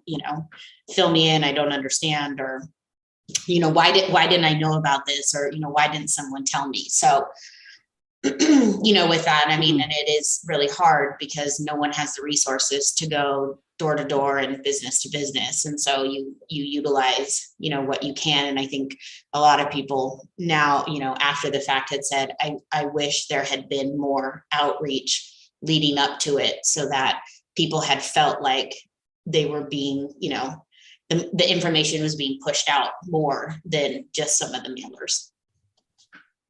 Okay, thank you. Mm-hmm. Okay, I think we might be ready to go to our 3CE representatives. I'm not seeing any other hands. I know we've got a Ms. Williams, possibly a Ms. Stedman, and Mr. Shaw. Do I have that right? You do. So I'm Lena Williams. I'm the manager of Energy Account Services. And then we also have Robert Shaw, who is our COO, and then Catherine Stedman. So she is our incoming director of communications, outreach, and engagement. So we are all here. We're going to just tag team depending on what the nature of the question is, so we can make sure that everyone has the information that they need. Great. Thank you all for being here tonight. We appreciate you taking the time. And I will look to council for questions. I know several of you do have questions. So first up. Well, go ahead. I'll ask that question, which is, you've been through several of these, where a community joins, and you've done, the required 4 notifications. I'm sure you've encountered this issue before. What can you do differently to ensure, in addition to 4 mailers, or differently than 4 mailers, what can you do so that there's, a greater awareness and understanding? Because I get it, as the mayor said, I don't read most of what, most kind of flyers that come in the mail. And as Laura said, people get these bills and then it might be 3 months before they notice, hey, what's this line about 3CE and who the hell are they? So what can you do in other forms of communication with folks so they're not as surprised? So Councilmember Borba, that's actually a great question, because in 2021, we did far more actually than our 4 notifications. We had an actual extensive outreach and engagement plan and communications plan that included TV commercials, radio ads on both English and some of the local Spanish-speaking radio stations. We had a series of webinars. So we had 2 that were just open forums, and then we had by sector. So we had webinars in both English and Spanish for residential customers, English and Spanish for our small to medium business owners, and then some that were specific for our large commercial, industrial, and cultural customers. Additionally, we had a community engagement team that actually went out to some of our community-based organizations. So we did outreach and presentations about enrollment to over 50 community-based organizations. That included not just chambers, but also the Association of Realtors, the ag bureaus and the farm bureaus, both in San Luis Obispo County and Santa Barbara County. And then we also accepted invitations and did presentations at some of our smaller community-based organizations. So we were even out there at some of the, invited to some of the HOAs at some of the senior communities that are out there in Paso Robles, as well as having an opportunity to go out and present at some of our retiree communities that were actually mobile home parks at their community centers. And then also to our Kiwanis clubs, our Lions clubs. What we do about 6 months before in the enrollment window opens is we actually share the outreach and marketing plan with the leadership of the member agencies. And then we actually incorporate the feedback that you give to us of who we should talk to, who we should connect with, and then we deploy our outreach to those groups. We also, in terms of the webinars that we hosted, we had a social media campaign to try to attract more folks to that. And so we also even shared out content to each of the enrolling communities. So we had 11 communities come on in the early part of 2021. But we would actually have updates every other week with our enrolling community leadership and shared out content for them to also share on their social media, and made sure that they also had the links and the information about the webinars. And some of our community forums actually even included members of the staff from the enrolling communities actually presenting and opening up those webinars for the community. We hosted and posted those webinars also online.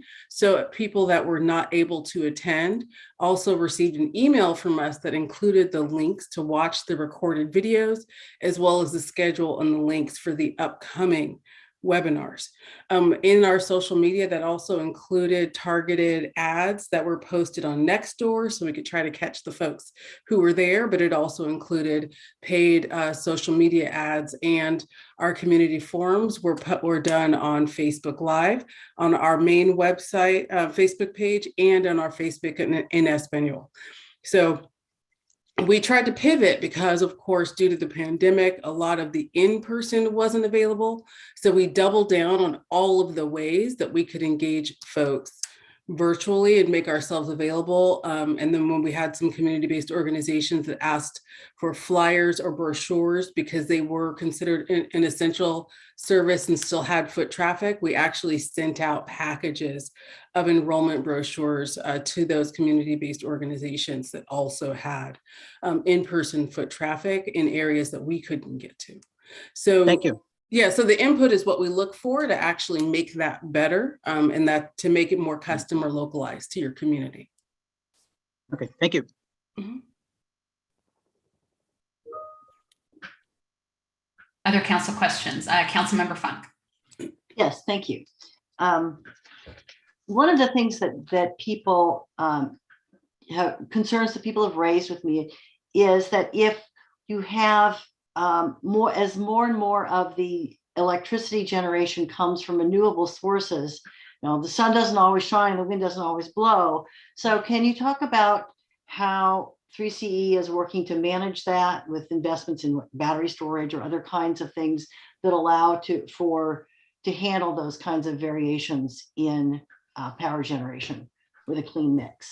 You stole my thunder, Councilwoman Funk. I was going to just say that part of our pathway to 100% renewable kind of takes that into consideration. So going forward, we're looking to include battery storage projects as part of that generation. So if there's a solar project, it has to be solar plus storage. It can't just be on its own, so that we actually have an ability to actually build up to a point where we're offsetting 100% 24 hours a day.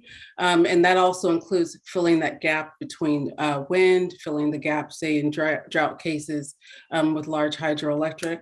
So that is what we're looking to do as part of that pathway to 100% renewable. And the projects that are coming online are designed to incorporate battery storage as one of the components for resiliency and making sure that we're at a point where we can actually have renewable, clean energy available 24/7.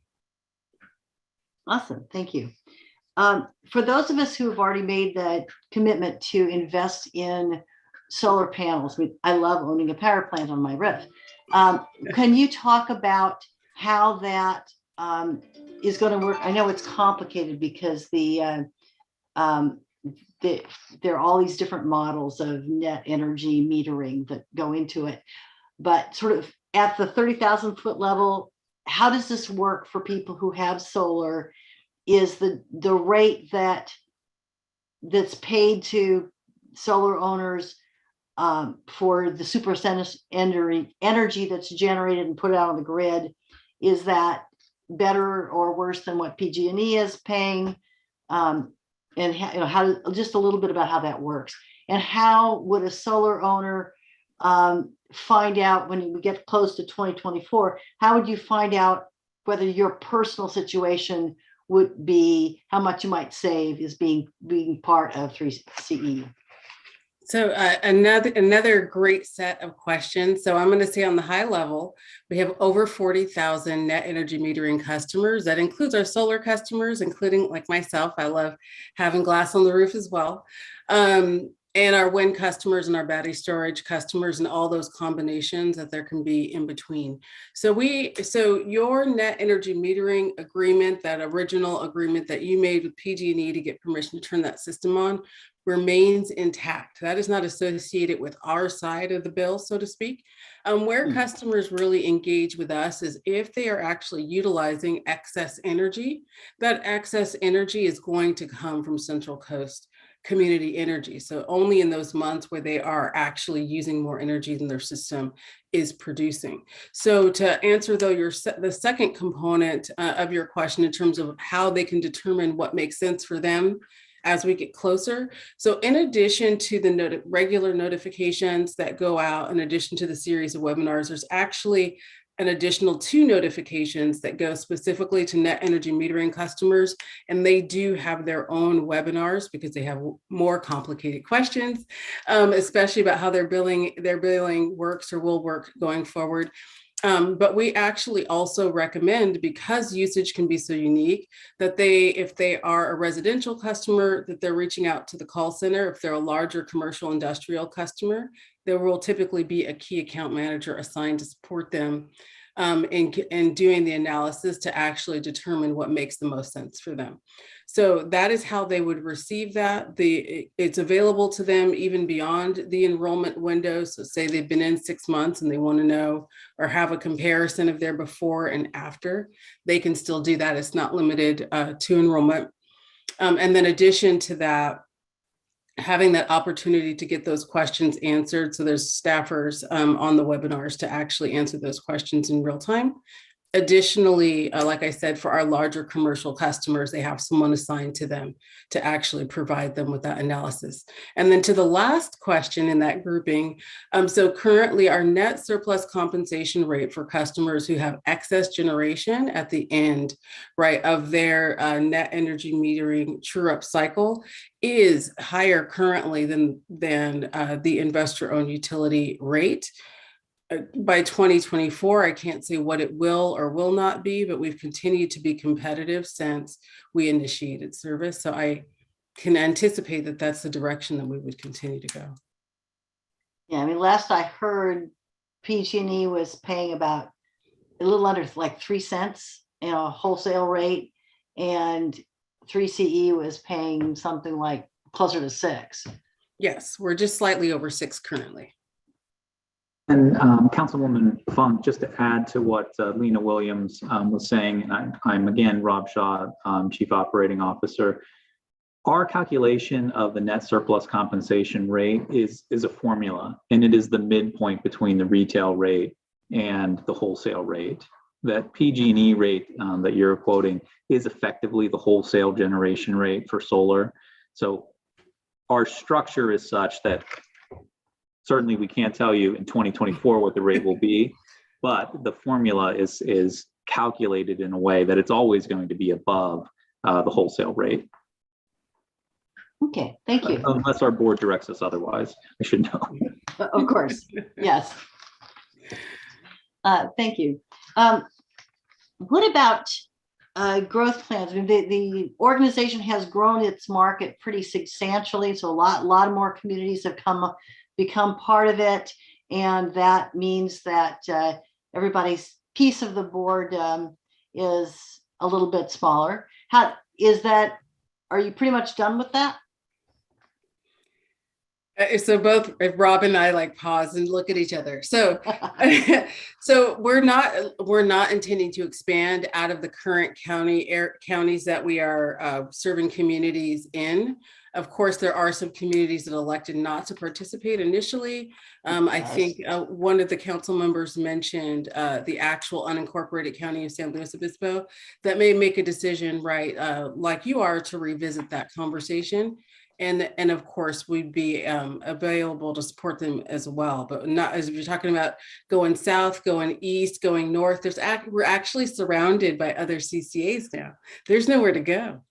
Yeah. And if I can just expand on that just a little bit as well. Certainly within our 5 counties, Atascadero and the county of San Luis Obispo are the last ones to join. The city of Santa Barbara, the city of King City have their own CCA. Unless for some reason they wanted to dissolve their CCA and join us, we would encourage that conversation if that ever came to pass. But what Lena was saying, we are surrounded by other CCAs. Plus, we found that this Central Coast really is reflective of our community. It's the same geographic structures, the same temperatures, the same core industries. Once you start going beyond that, you're really stretching the definition of community and also making it tougher to operate succinctly. So our board has really set the parameter in such a way that really only the county of San Luis Obispo and the city of Atascadero are left to join if they choose. Okay, thank you. And I know that you can't. We don't know now what the rates are going to be in 2024.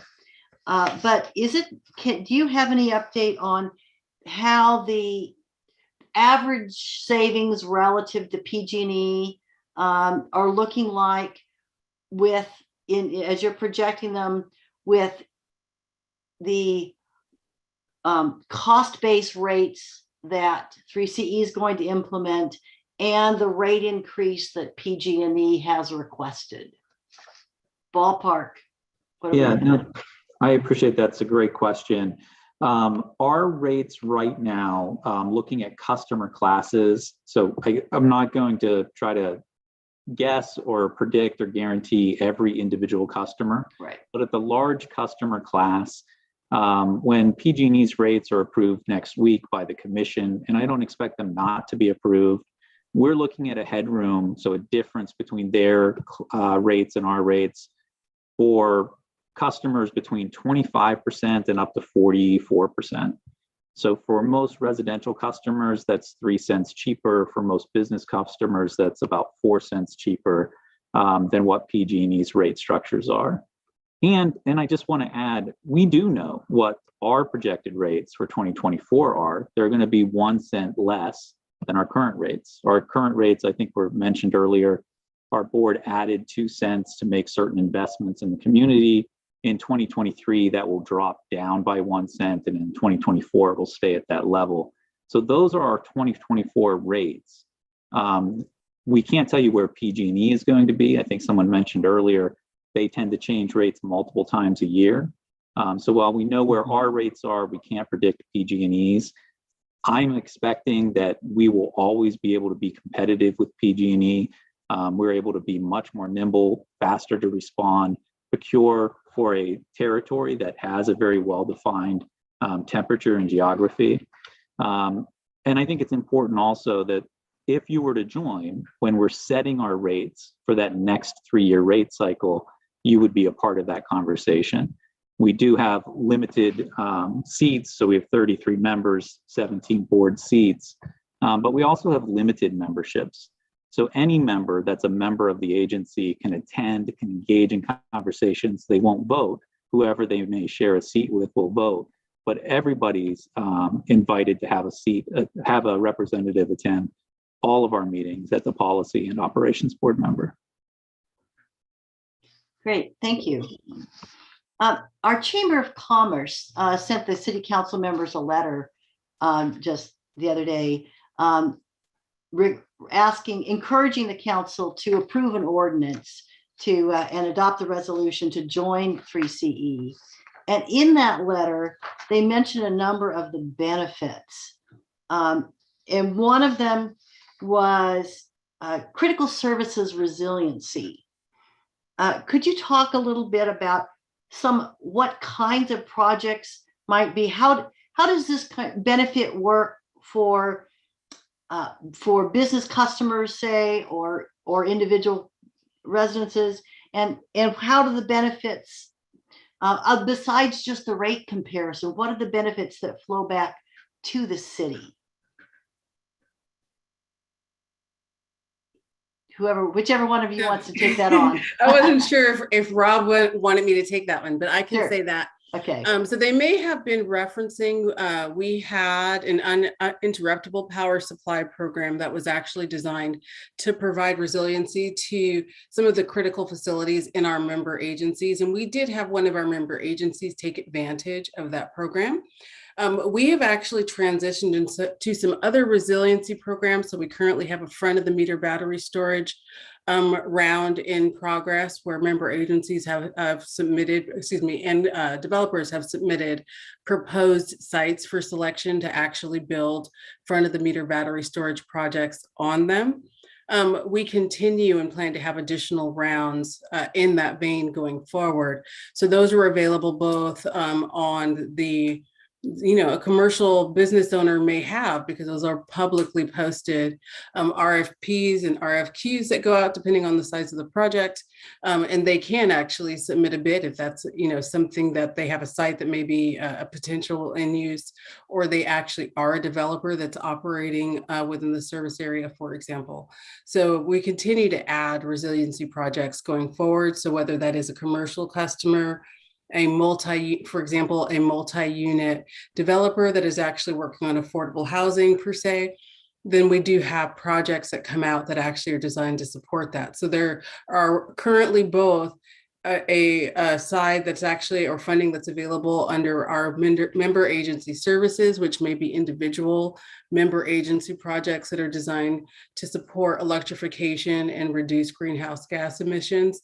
But then there's also individual projects as part of each year's program design that may be deployed out that are actually more specific and can change throughout the year, but for battery storage. So all of our projects like that, like the front of the meter battery storage, are made publicly available for responses. And so customers that are in our service area, of course, are obviously encouraged to participate in submitting for participation in those projects. Okay, so let me see if I get the picture. So you've got a couple of board groups there, and one of them sets up the projects or a package of benefits that are going to be available, and the customers who want to take advantage of that. So let's say you do something for infrastructure for electric cars. Okay. So if a business owner who's developing a business park with a grocery store on Del Rio Road wants to attract customers to come and stay there by charging their cars and add that as part of their development, they would then submit an application. You have some kind of request for proposals. They send in an application, say we want to do this, and that would be compared with other requests, and you would award some of those kinds of requests. So that's actually a little bit different. So that's actually very great example of our current Electrify Your Ride program. So that would be like a level 2 charging station that they were installing. And that's actually open right now. That's one where actually they can go ahead and install the project and actually apply for a rebate on that particular project. So when I say an RFP, I mean larger utility scale, right, projects that they may want to put on a site, making those open and available for developers to actually apply for. And it can be, right, an application that's submitted by a business owner, right, that may be in the service area and has an available site. So when we say we're talking about like a utility size battery storage project, think like a battery that is the size of one of the storage conics, those giant metal boxes that come on the cargo ships, deliver stuff, right?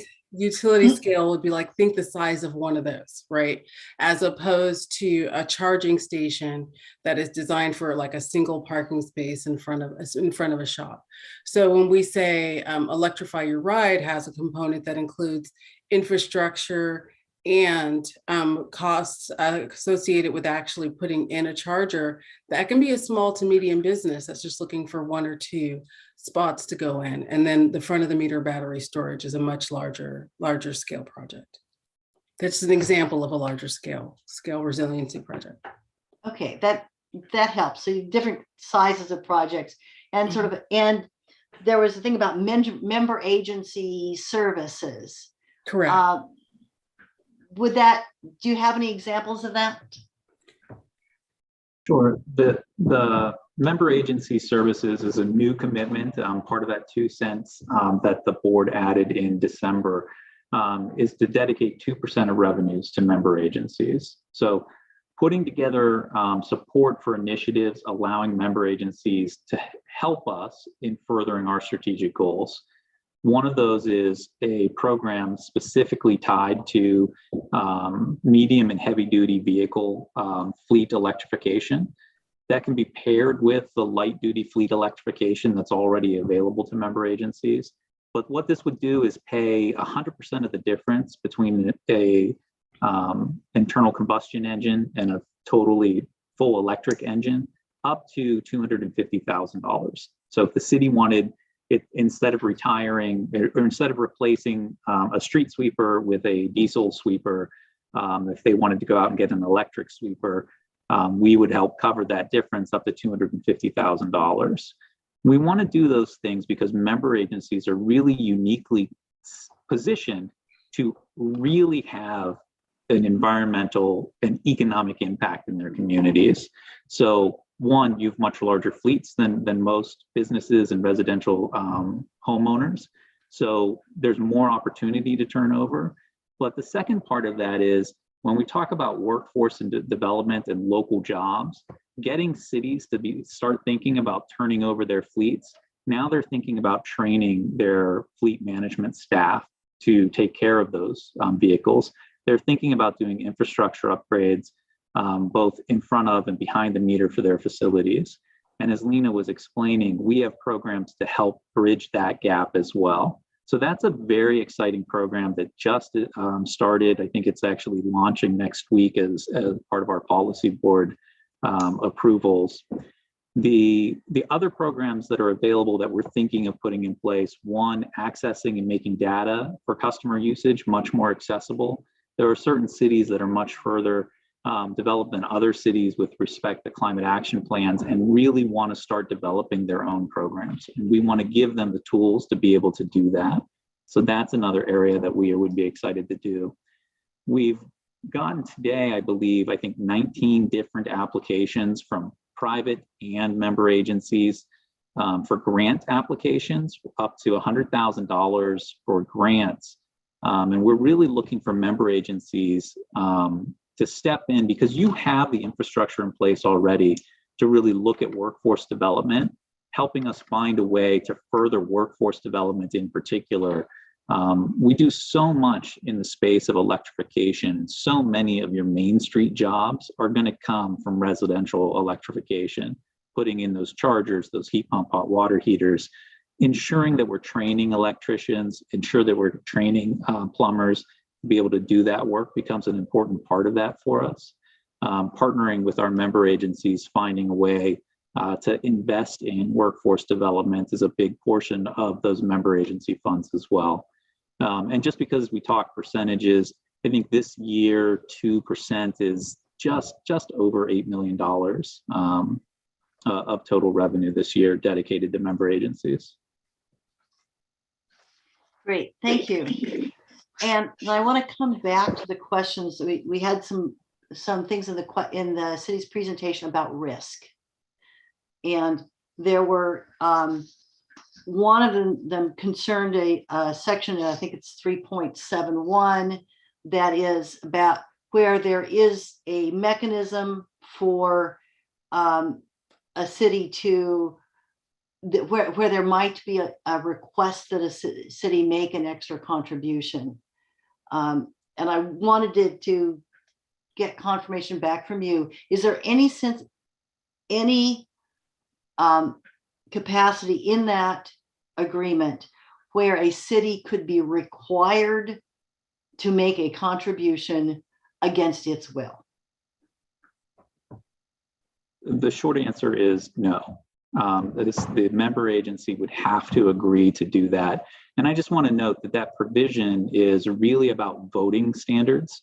It has to be tied to some other portion of the JPA. So there are other areas of the JPA that I think have been removed that were about financial guarantees. It is really tied to back in 2017 when this agency had no credit rating, had no money, needed to go out and secure power. We now have an A credit rating with a stable outlook. We have $200 million plus in the bank. It is a much different outlook than it was back then. We no longer need a collateral call from member agencies. If there was a request for collateral call from member agencies, this provision just sets up that one, the actual member agency would have to agree to give it, and then our board would have to agree to accept it. And it's tied that way because, again, not all of our member agencies are there on the board. So, no 17 members is going to turn to a member that's not sitting on the board representing and saying, you must do this thing or you're out. That is not the way that section is structured. And that's not the way I don't think it should be interpreted. And that's certainly not the way that we would exercise it. Great. Thank you very much. Are you complete? All right, Councilmember Daris. Thank you. And most of my questions have already been asked, so are answered, so I'll keep this short. Just wanted to comment that I also have a full solar system, essentially net zero, although now that we have it, we do use a little bit more electricity, I think, so it's not quite zero, but knowing that 3CE would benefit me when the true up at the end of the year is good news. I didn't realize that when I read through the packet, so that's really good to hear. You talked a little bit about the incentive program, so we won't get any more into that. But the main thing I wanted to ask a little bit more about was the way the 3C system works, as it was described in here, as essentially a net zero. So there are going to be times during the year, maybe a particular day when the amount of energy that you're providing can't meet the demand. So then it comes off of the regular grid, if I'm understanding that correctly. So it's not from what you've purchased, it's coming from PG&E. And what is the cost that would be billed at to the consumer? Is it at the same rate that we would be getting through 3CE, or is it at a different rate? Or tell me if I'm misunderstanding how that works. Yes, Council member, that's actually a really great question. I'm glad you asked it because sometimes folks do have this common misconception. So we are purchasing the power for the communities that we serve, and currently that is not 100% renewable. There is a component of that is grid power. But part of our pathway to 100% renewable, so we're projecting right down the line, so let's just say 2030 is our first, is our goal, right? Is that what we're saying is we want to incorporate battery storage as part of those renewable energy projects, so that when we are 100% renewable, then we have energy, right, 24 hours a day. But until then, we have actually acquired the energy that is in use. We are establishing the rates for the generation that is utilized by customers, and that's not going to change because a customer may be that we may be drawing power from the grid due to a shortfall of some kind at that time. That's not really the way that it's set up. So we're purchasing that power. PG&E is delivering that energy, and when you get down the road to when we're talking about that pathway to 100% renewable, part of the reason, right, that we want to make sure that resiliency is a component of what we're developing is so that we are able to say, not just on paper, in reality, right, that we've established a reliable system that actually will provide renewable energy 24 hours a day. Until then, the grid is always, well, even then the grid's still going to be part of the equation, but there's still grid power involved. Right. Well, and my question is, I'm not sure if I missed it. When we opt in or choose to not opt out, as it were, we're being billed on a cost per kilowatt hour, however it is.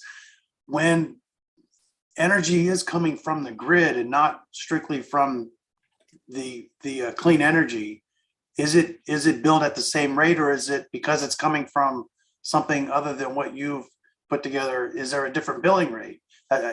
Again, I'm not sure if I'm understanding correctly on how that's billed. Yeah, let me take this. The short answer is our customers for electric service, not transmission and distribution, pay our rates, and they only pay our rates. We buy 100% of the power, and we schedule into the wholesale market 100% of the power that we're delivering to our customers. The renewable portion that Lena is talking about is from those new projects, steel in the ground. It didn't exist yesterday, it exists tomorrow because we were in the market and bought a portion of a project or the project. Those projects are where 100% of the renewable energy will come from over time. And I just want to be clear here, I don't want to oversimplify it. You're exactly right. Those projects are not producing 24 hours a day. The sun doesn't shine 24 hours a day. Batteries are a part of that solution. So is geothermal, so is wind. There are different areas of that solution. Our goal between now and 2030 is to balance instead of annually, which is what we do now. We have enough annual resources to meet 100% of our load, but they don't all generate 24 hours a day. Our goal in 2030 is to find a way to balance monthly, and that is a huge undertaking. And in the interim, we will still rely on system power, so power that we buy from the wholesale market to cover that gap. But our customers pay our rates that are approved and set by our board, and only our rates approved and set by our board. Okay, very good. Thank you. Thank you. That's all I have. Other council questions? Okay. Let's see, Mr. Shaw, I think this would be for you. Back to 3.7.1B2. If I understand that you're saying it's no longer needed, that maybe that was in the initial phase. So is 3CE willing to remove that from the agreement so that it's not there? Because I understand while it's no longer needed for its original intent, the way it's written seems to me like it could be employed in other ways as a board might see fit 5 years down the line, 10 years down the line. Well, I think even if a board did see fit 10 years down the line, there's really a few reasons why we probably would never utilize that. The first is we don't want to force members out. If we're in a financial position, we need membership so we can sell power to customers. That's how this operation works at the end of the day.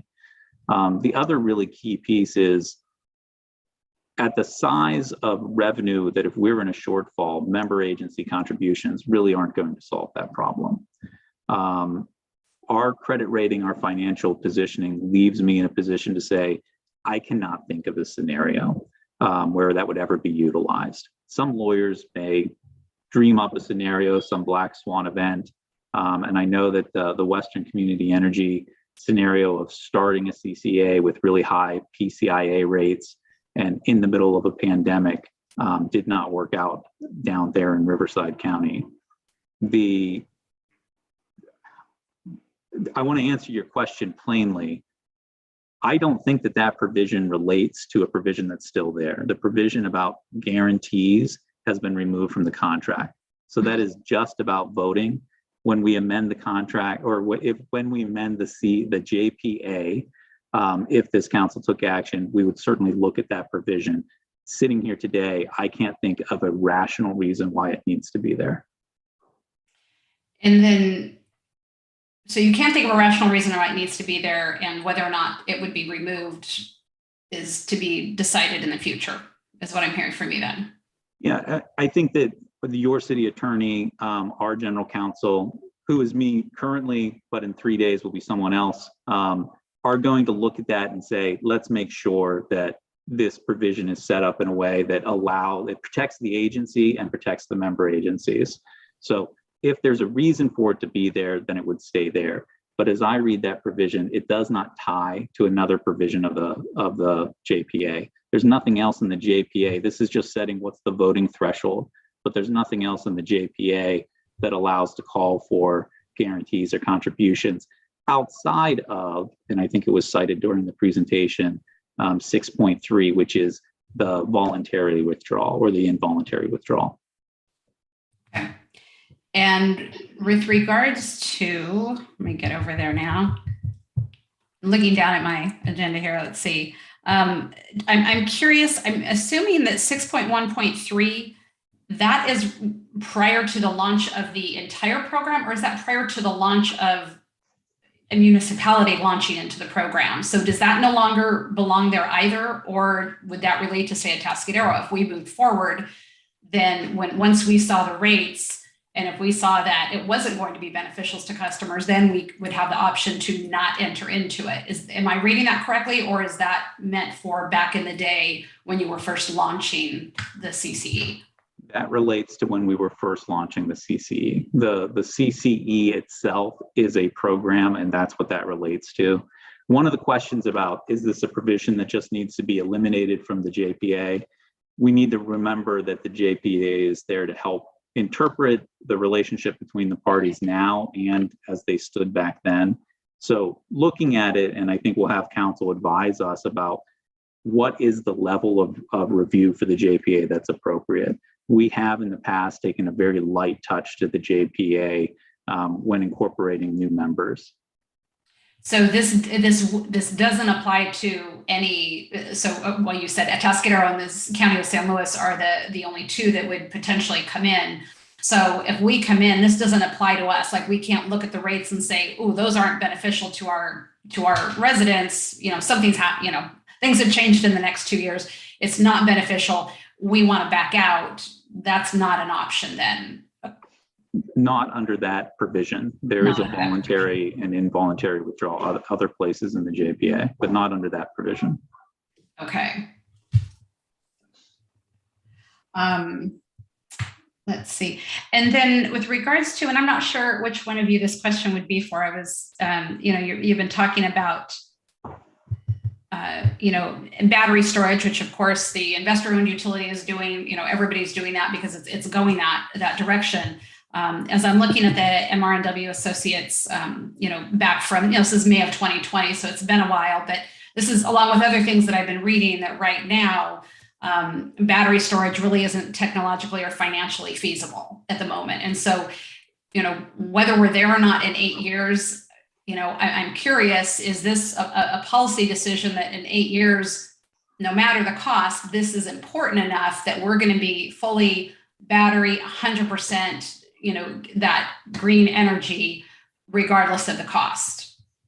Yeah, I appreciate the question. I disagree with the assertion that battery storage is not financially there yet. We're seeing right now in the interconnection queue at the California Independent System Operator more batteries online to be interconnected than we ever have before, just in this one application year. That tells you that the market is willing to bear, and that tells you that projects are becoming more cost effective. We did a local only RFO where we looked at only projects in our territory, and we did 4 different PPAs with developers for local only projects. And we looked at some lithium ion battery storage, but also long duration, and I want to say that it was 8 or 12 hour long duration, 8-hour long duration chemical flow batteries. So trying to look at different technologies and trying to look also, can we get beyond 4-hour discharge? Can we get beyond 8-hour discharge? There are different revenue streams that come with any asset. The ability to charge and discharge at different hours and take advantage of the market. There's the component of resource adequacy, meaning can we show to the California Utility Commission that we have the capacity and resiliency to be able to get through the intermittency of our grid. I think there are questions about really long duration. Once you get over that 8 and 12-hour mark, is that going to be cost effective? Is that technology adequately developed? We've joined other CCAs in a large joint powers agreement or joint powers agency. That's California Clean Power. So that JPA of JPAs is leveraging their collective buying power and their collective need for those really large projects, trying to take advantage of the need for cost-effective long duration that goes beyond the standard lithium-ion 4-hour battery. And I agree with you that technology is getting better and will continue to, but that 24/7, from what I've read over the last couple of years, and is my concern that to do that last bit is going to be very expensive, and there may be a day down the line that it's not. But my question is, is it that in 8 years this is the policy, and hey, if it's more expensive, it's more expensive. We're willing to do that, or because you're doing it sooner than is required. Yeah. Right? And I know probably a lot of your customers really want that. They want you to go that route. But if we're doing it sooner than required and possibly sooner than financially feasible, is the policy that it's no matter what, no matter the cost, it's worth the cost, and we're willing to pay that, and our ratepayers are willing to pay that. Yeah, I thank you so very much for that clarification. I did not understand your question as being related to 24/7. And in that respect, I 100% agree with you. 24/7 by 2030, I do not believe is feasible. I want to make clear that the 2045 state mandate is not about being 24/7. That's about an annual balance. Our goal in 2030 is about an annual balance. And we want to figure out as part of that goal, how do we get to monthly? That seems like it's feasible. How can we balance on a monthly basis? Reliability and cost, I see very clearly as the bumpers for how quickly can we move this forward. We've got to ensure that we've got a reliable grid, and we've got to ensure that we can do it cost effectively. And I want to be clear, PG&E is a partner in that process. It is their grid that we're utilizing. So I work with PG&E fairly closely on concepts around substation generation, around remote grid generation, trying to find reliability in the grid that we can do at a city, at a 50,000 customer wide basis, instead of individual customers needing to make that investment for their own personal independence or resiliency. So that's the focus. But I 100% agree with you. That last 10% is the hardest to do. And right now the technology is there. And if price is not a bumper and reliability is not a bumper, then I still think it's very challenging because the technology isn't available to you yet. But I think our board has very clearly set out, do it by 2030, see if you can balance monthly. That's the goal that's in front of us. And our board has been very, I think, judicious about making investments in the communities while still keeping rates low. And I think that headroom that you saw of 25 to 40%, depending on customer classes, really reflects that. And could you, for all of us, explain the difference between annual balancing, monthly balancing, hourly balancing? Yeah, it's just a matter of our grid has to balance second by second. Someone turns a light on, there has to be energy there to power it.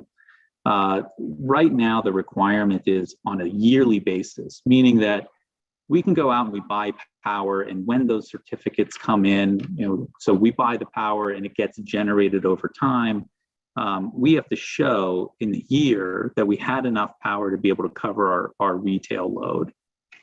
We may have to buy more power to ultimately cover that retail load. So our total portfolio may be 120% of our total retail load. It may be something more than that. But if our retail load can balance at an annual level, at the end of the year, we can show enough generation that meets our annual demand, then that meets the state's requirements. Whether those requirements are good enough or not, that's what the state requirement is. And we're just talking about resetting that timeline, bringing it back to a month. Can we show in every month that we had enough generation to cover our retail demand? Can we show in every hour? And that's where it gets really difficult. Okay, thank you for the clarification, Mr. Shaw. And see, that was the end of my questions there. Any other questions before I see Councilmember Funk with your hand, and then followed by Councilmember Darris? Sure. One more question about choice. I'm aware some people have a thing even now as PG&E customers where they have chosen to buy power from an entity that is 100% renewable or some special sourcing. If they wanted to continue that particular sourcing, would they be able to do so after we join 3CE? So that is another excellent question with Councilmember Funk. So the short answer to that is yes. And this goes back to one of the questions I think that came up amongst the staff earlier about having the opportunity to, as a member, actually go meter by meter or account by account and have partial participation, right? Customers have the ability to evaluate whatever rate plan they are currently on, wherever they are sourcing their energy from. That could be like a third party generator. That could be somebody who has or is currently participating in direct access on the commercial side. And they can actually elect to say, oh, well, this particular meter or a business owner, this particular site, right? We want to opt out because we've done the numbers, right? And it benefits us to actually take this one out. We have that currently in many cases. For example, some customers, commercial industrial customers have special economic development rates even. So not just getting 100% renewable from someplace else, right? But they have a really pretty competitive deal going on a particular site. You can be enrolled, right?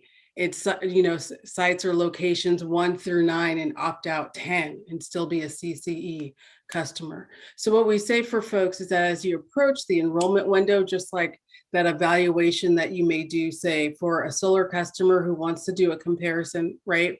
You can do the same thing with those third-party generators because they're invoicing as part of the PG&E statement. The call center representatives can look at what that rate per kilowatt hour is for that 100% renewable offering and say whether or not that is cost competitive with what we offer and use that information to make the best decision for their home or their business.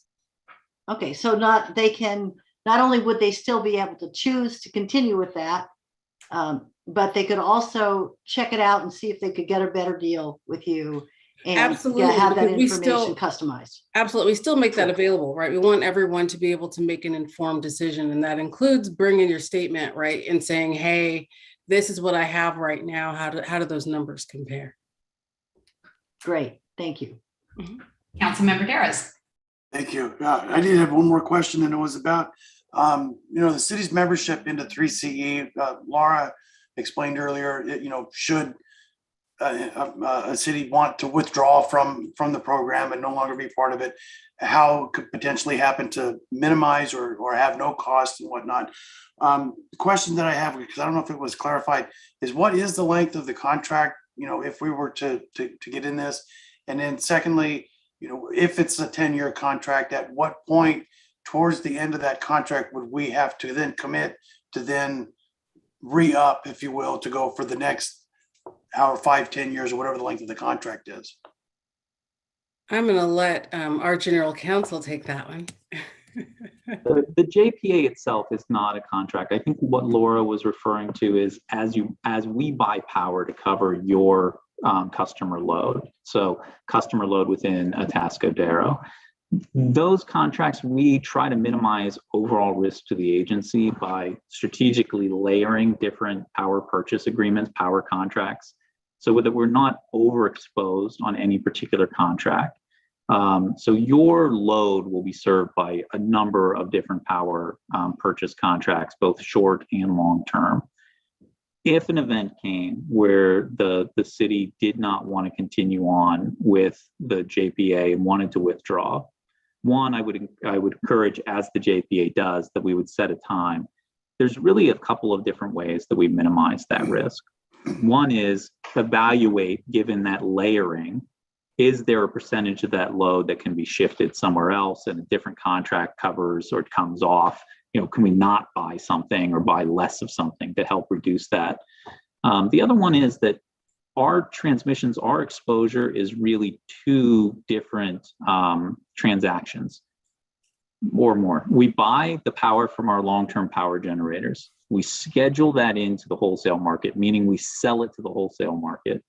We then buy it back out of the wholesale market to sell it to residential customers. So we're really only exposed to the difference between our price at the power purchase agreement and where the wholesale market is. We've been very fortunate to be able to be aggressive in our procurement. Our cost of energy is lower than at least the comparable CCAs and much lower at least than PG&E's rates would imply that theirs is. So we've been able to beat the market. That will not always be true, but the ability to sell power back to the market helps us reduce that exposure to any particular member agency as well. Okay, thank you. Councilmember Borba. Yeah, I apologize. I wasn't going to ask a question, but this has raised an issue that I wanted to address at some point. And that is, we talked about these theoretical possibilities and eventualities. It's my understanding that, if for some reason 5 years down the road or 10 years down the road, our residents and businesses reached a point of dissatisfaction with this, they can all opt out as individuals. We, the city, as a customer, can opt out, and there have been a couple cities that have opted out of the CCAs they joined as customers in Ventura County. But has any jurisdiction, to your knowledge, in any CCA in California, notwithstanding the entire bankruptcy of WCE, opted out their community? Because why would they ever do that? They would just opt out as a customer and encourage their residents to opt out if there was dissatisfaction with the program. Is that a fair analysis? I would agree with that analysis. The only example I can think of is, I think it's Baldwin Hills was cited earlier. And there, it really was a question of, they're a young CCA, they were exposed really to the market cost, and their council just was not willing to raise rates to cover the cost of energy. So their only other option was to voluntarily return customers to Southern California Edison. Our board has shown that willingness to cover the cost of energy, and we have been able to do it while saving customers money. You can be 100% green and be cheaper, and we've been able to prove that over time. But I mean, Baldwin Park was a solo entity. In other words, they were the only agency participating in their solo CCA. In the context of a joint powers agreement, I can't imagine why any jurisdiction anywhere would ever withdraw. If they were unhappy, they would encourage their residents and businesses to withdraw individually. I agree. And to answer that question, I don't think there is an example of a city that withdrew from a joint powers authority. Right. Okay. That's what I thought. Thank you. My assumption is you wouldn't withdraw because of the cost of the contracts that are already in. I mean, it's not financially feasible to withdraw. So that is probably why no one has. Would that be a valid assumption? The point is that if there's a... Go ahead, Mr. Shaw. whatever the individual decision is, I think it's just not feasible from a number of reasons. And you don't have to go through a withdrawal process, I think is the point that the Councilmember Bordeaux is making, that you can opt out. And by opting out, you're effectively voting with your account. And that is, at the end of the day, the power of choice here. But a city, even if they opt out as a customer, and let's say, let's say the unthinkable happens, right? And rates go like this instead, and you're higher than the investor-owned utility, and people are more savvy, and they're actually looking at their bills, and they know how to shop electricity. Most people don't, but we may get to a point where we do that. And suddenly, people are voting with their feet.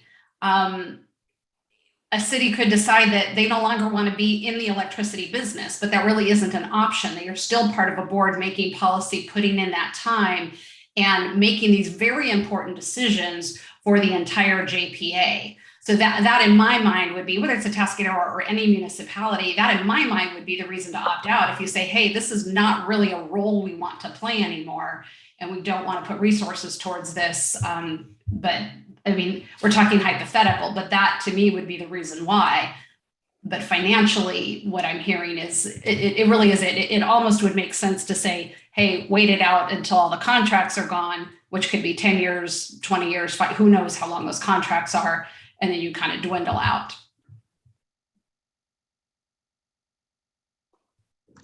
I'm not sure if there's a question there for me. I think the point that you're making is, if you don't want to be a member and you don't want to attend meetings, I can't force you to show up to meetings. Certainly, I can't. That's not the point, right? Look, there are two different ways, I suppose, is the answer here. You could go through the process under the JPA and withdraw, and we would come up with a schedule and be able to minimize that risk in a way that benefits our customers, protects existing members, protects the agency, and does so at the lowest possible cost to the city of Atascadero. We could go that route. I think what the council member was articulating is the city of Atascadero really doesn't need to go that route, because the city could opt out and stop attending, and then the city constituents could vote with their account.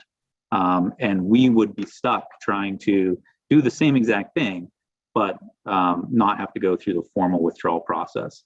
Whatever motivates the action around both of those, and hopefully very hypothetical situations, I'm not sure.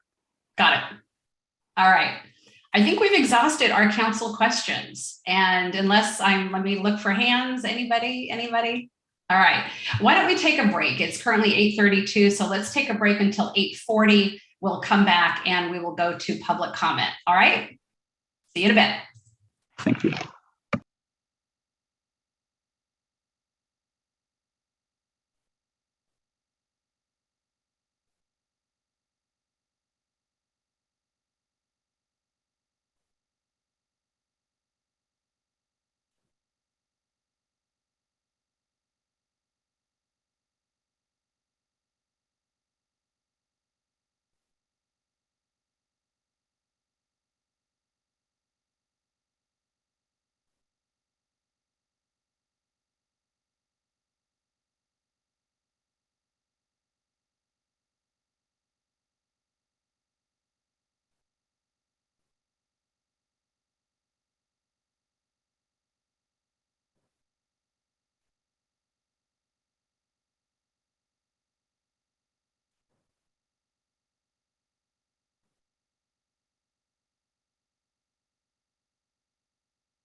All right, we're gonna come back from our break and restart our meeting.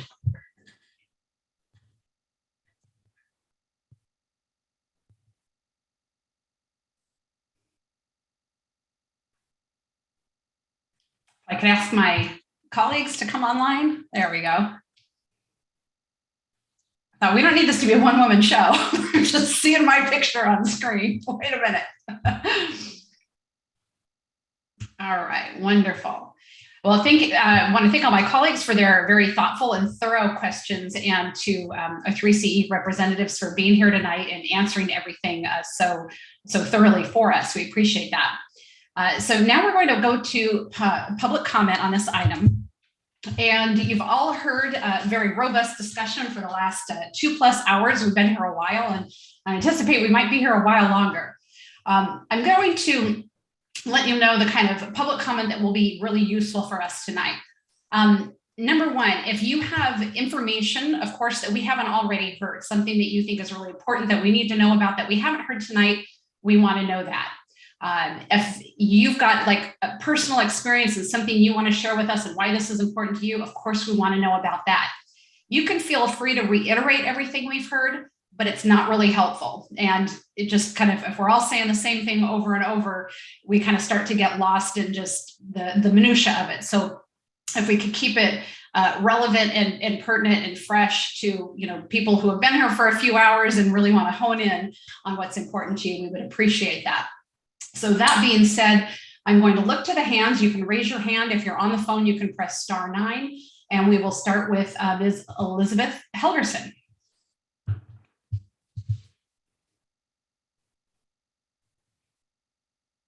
Can you hear me? Yes, we can. Okay.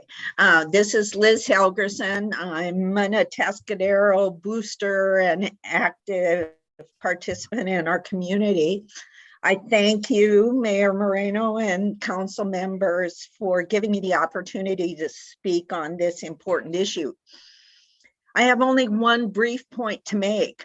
I listened to the council's recent economic development workshop and was impressed to hear about the city's efforts to attract new business to our town.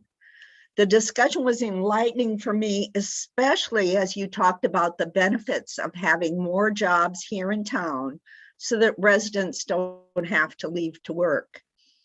If more jobs are available locally, more folks will lunch and dine here, increasing city tax revenues and creating an environment that will attract even more businesses and jobs. And as you noted in the meeting, residents who aren't commuting will use far less gasoline and will be able to spend more quality time with their friends and family.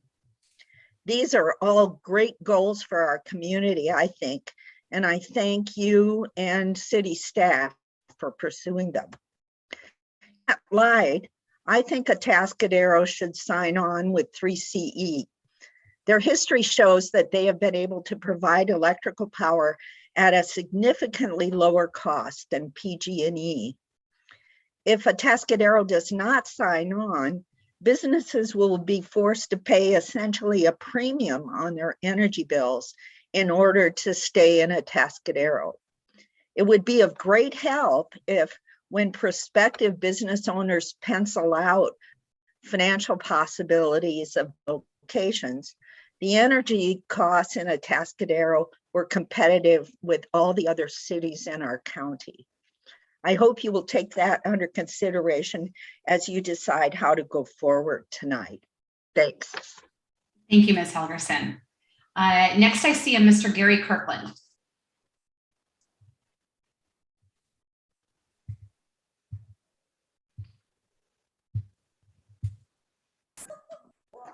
Thank you for allowing me to speak. What I want to talk about is about this Central Coast, whatever you call this thing. Mike Brown of CoLab did an in-depth study of this business, and he found out that it's a fraud. He found out that most of the energy that they're buying is coal produced, like most of the electricity in this country is, and in Canada. And so what you're buying is dirty energy, just like, and PG&E produces clean energy. Now, the new term that Ms. Moreno, Mayor, was talking about this morning or this afternoon on, what was it, KPRL, was now they want to be, quote, competitive, where before they were offering lower prices than PG&E. Competitive means your prices are going to be the same. So we're going through all this trouble to join this organization when the prices are going to be, quote, competitive. And what that means to me is they're going to be about the same. The other aspect of it is they're going to have this board that's going to run the company or be in charge that's made up of city council members and board of supervisors who may or may not, and mostly do not, know anything about electricity except for what they use in their homes.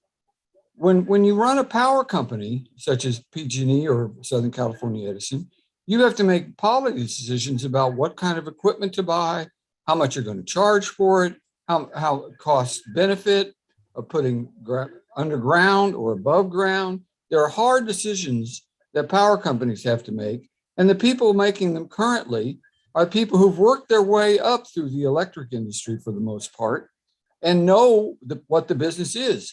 But anybody can run for city council or board of supervisors. They don't have to know anything about electricity. And yet you're going to put these people in charge of electricity. On a larger note, private enterprise has created wealth all through history, and governments just use that wealth. And so what we're trying to do here now is turn a private company into a government agency and have the government provide electricity and be in charge of it. And so I'm adamantly opposed to the city joining this. And believe me, if they do, I'm opting out and telling everybody I know to opt out of this sham. Thank you very much. Thank you, Mr. Kirkland. Next speaker is Ms. Ellen Bayroe.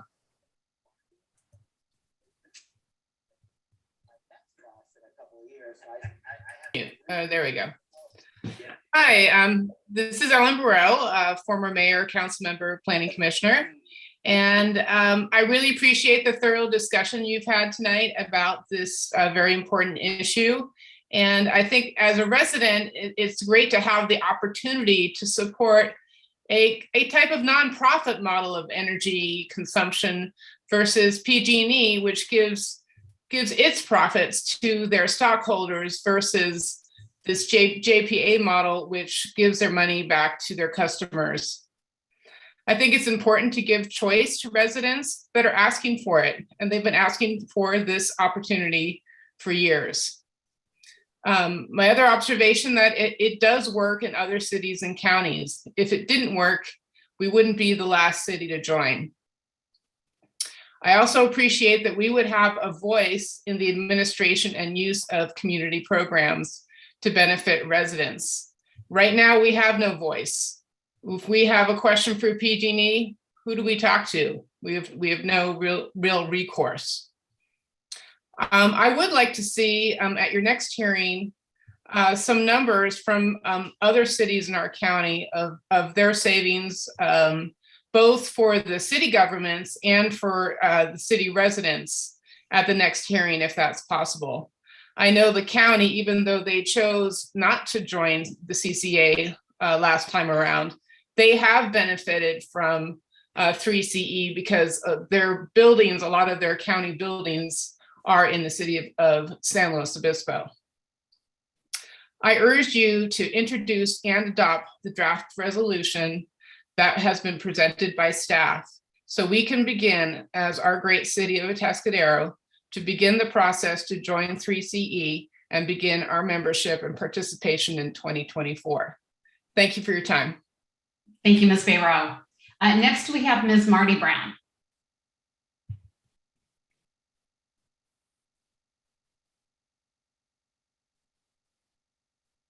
Can you hear me? We can, Ms. Brown. Okay, great. At first you couldn't. Good evening. My name is Marty Brown. I live right downtown in walking distance to many of the new businesses and amenities that have recently been established for livability here in Atascadero. I celebrate living and working here for 50 years. This town has been good for my family, and we look forward to more positive community enhancements as time goes on. I'd like to comment on a strategic planning goal item, B, ensuring fiscal and infrastructure efficiency and sustainability. Climate change is the most pressing issue for Atascadero, as well as the other cities in this county. How it will affect our resources, water for one, and growth. The next 15 to 20 years are critical in doing our part in carbon capture by divesting from fossil fuels, advancing clean renewable energy in our city operations, and opening the opportunity for businesses and residents to choose the source of electricity they will use, and by designing infrastructure to be climate conscious. Everything we plan for our city's future is contingent on implementing the best climate decisions now, joining every other city incorporated city in San Luis Obispo County and becoming a member of Central Coast Community Energy. We will be eligible for rebates, grants, and competitive pricing for electricity. This will open head of household jobs, installing projects to electrify our city operations, schools, businesses, and transportation. We would share a seat on the 3CE policy and operation boards with our sister city, Paso Robles. I have communicated with the mayor and city manager of Paso Robles to ask how their relationship with 3CE has been since they joined. From all indications, it has been positive for residents, businesses, and the city. I have quotes from other mayors of cities who are proud to be members of 3CE because it provides a choice and more opportunities for their cities and residents to reduce GHG emissions, stimulate local economies, provide good paying jobs, and facilitate electrification to move away from burning of fossil fuels. We are asking you to let us have a choice for our electricity provider, one who will give back to the community first rather than shareholders like the corporate utilities do. 11 million California customers have chosen community choice aggregation.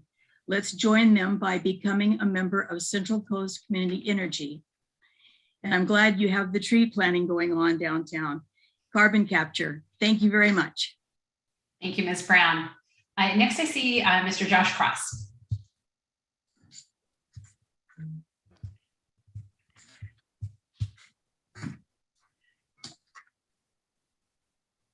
Honorable Mayor and Council, my name is Josh Cross. I'm the President and CEO of the Atascadero Chamber of Commerce.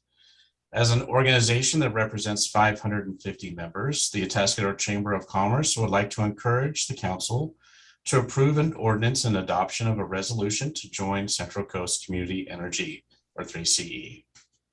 Our Chamber supports this move as it aligns with our vision to serve as a champion for a stronger business community and furthering solutions that support healthy economic growth and community resiliency. Because this program will allow residents and businesses to access carbon-free energy, it will enable us to be part of a climate solution at an individual, community, and regional level. Our chamber met with representatives from 3CE, Solar, and regional chamber CEOs to learn the benefits of community choice aggregations, and would like to share the following information that helped inform our decision on behalf of our business and residential community. The benefits include competition. We believe competition is good for consumers. This will hopefully result in lower pricing eventually, or possibly lower inflation rates and energy costs. Since beginning operations in 2018, 3CE has saved customers an estimated $17.2 million versus the incumbent provider. We understand that lower prices aren't guaranteed, but feel it's important to have choice. Revenue reinvestment. As a nonprofit energy provider, we have learned that 3CE has allocated $26 million in revenue towards energy programs, giving customers resources such as up to $4,000 in electric vehicle rebates, up to 50% off the cost to purchase electric tractors, up to $200,000 for electric school buses, over $7 million secured to support the installation of electric vehicle charging stations. The next, economic development. 3CE 3CE has contracted over 1.1 billion in renewable energy and battery storage projects, including a 100 megawatt battery storage effort. Clean and renewable energy. By 2025, 3CE customers will receive 60% clean and renewable energy. Reaching sustainability goals have never been easier. Local solar companies are excited about this goal as it's more aggressive than the current provider. Next are incentives. 3CE has proven that they can and will put incentive programs together for their customers. Currently, at least one local solar company participates in an EV program where customers get around 90% off the installation of an EV charger at their home or at their business. In Morro Bay, commercial development projects are currently taking advantage of this program. And as last week, 3CE has created a program for SLO residents to receive $500 towards the purchase of an e-bike. These programs could be possibly replicated in Atascadero. Mr. Cross, your time is up a little bit ago. If you could wrap up in one sentence. Certainly. Thank you for your thoughtful consideration to this matter, and we encourage you to move forward with an ordinance and resolution to join the Joint Powers Agency and 3CE. Thank you. Thank you, Mr. Cross. Next, we have Mr. Al Clark.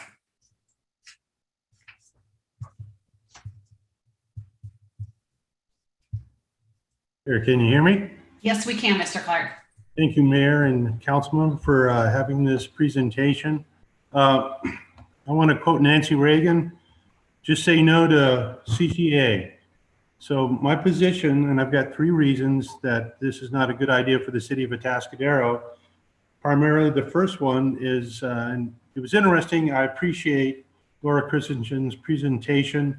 Very good, a lot of information, but before she gave the presentation, she mentioned that energy generation, 3CE does not generate power. They procure power to be sold. So it's a big clarification. So anyways, my first reason is that why I don't want the CCA is another layer of government that will impose time restriction and cost to the cities that have joined the CCA. My second reason, I don't believe that they clearly portrayed in this presentation, at least, any cost savings. The one slide that talked about it was that the words used were potential, our goal is to. It would have been nice if we had information from Monterey cities, San Benito, Santa Cruz about their savings and profits that were given to the residents as well as the commercial. I didn't hear any statistical information about that other than promises. Feel uncomfortable about that. The other aspect about the cost savings that was uncomfortable was that nothing was brought up about the exit fee. It's called a PCIA, a power charge interference adjustment, which the CPUC allows PG&E to charge customers who join the CCA. This exit fee will be for 5 years. It's CPUC imposed. The third reason is this cleaner power. All the power goes into the grid. Money may go towards the concept, but the power we are operating under is basically come from the grid. And 26% of the power comes from out of state, and we don't know the mix of power within that. So I would like it to be 100% nuclear, but that's just my choice. So to kind of finish up, my final thought is that I think at best you guys should delay for a couple of years to see how this works within other counties and can financially be assured that you're not putting the city at risk by joining the JPA. So my concern again is the financial liability of the city of Atascadero, because I have not seen in this presentation how financially Atascadero as a city would benefit. There's been a lot of promises, but I haven't seen any real results and a lot of. Thank you, Mr. Clark. Your time is up. If you could complete in one sentence. Yeah. just say no to CCAs. Thank you. Okay, thank you very much. Next we have, I believe, if I'm pronouncing it right, Eric Fleck.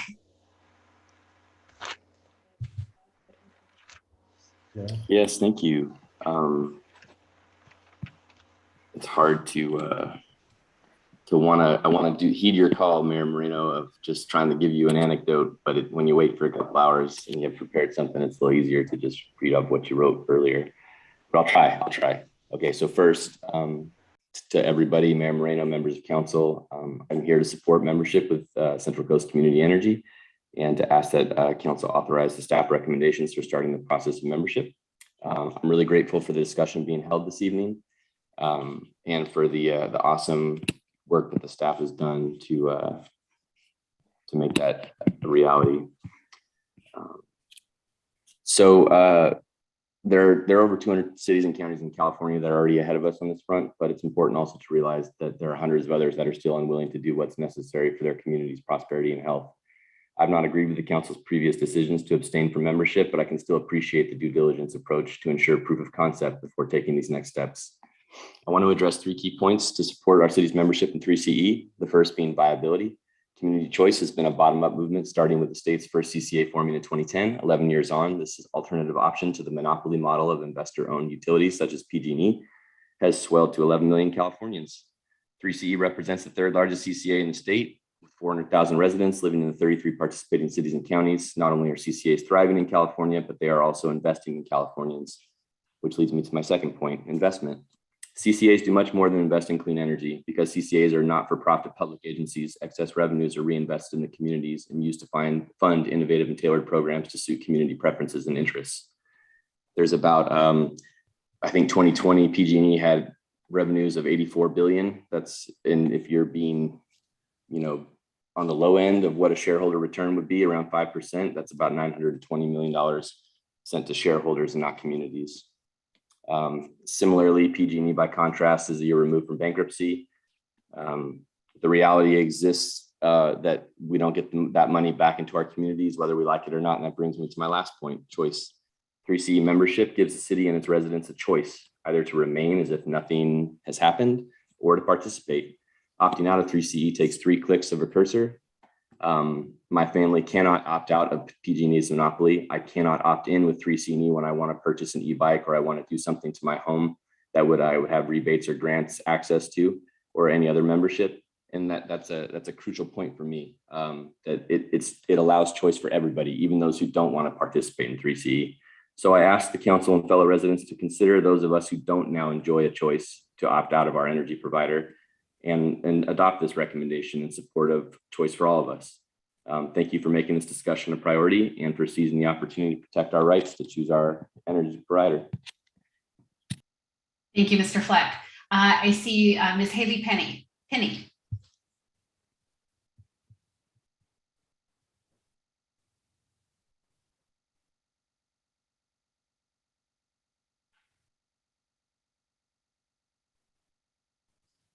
It looks like you're unmuted, but we're not hearing you right now.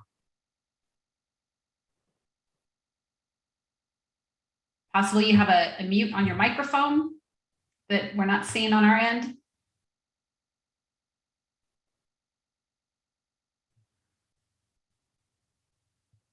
Okay, let's do this. Luke, is there any way to work with Ms. Penny on getting her microphone working, or is that kind of on her end we need to? Is there some way we can help her? Yeah, there's not a whole lot we could do from our end on this one. Okay. Ms. Penny, I'll ask you to kind of keep looking at that on your end. I've got other people in the queue, so go ahead and keep your hand up, work on that, and we will come back to you. So let's move to Mr. Jeff Riley.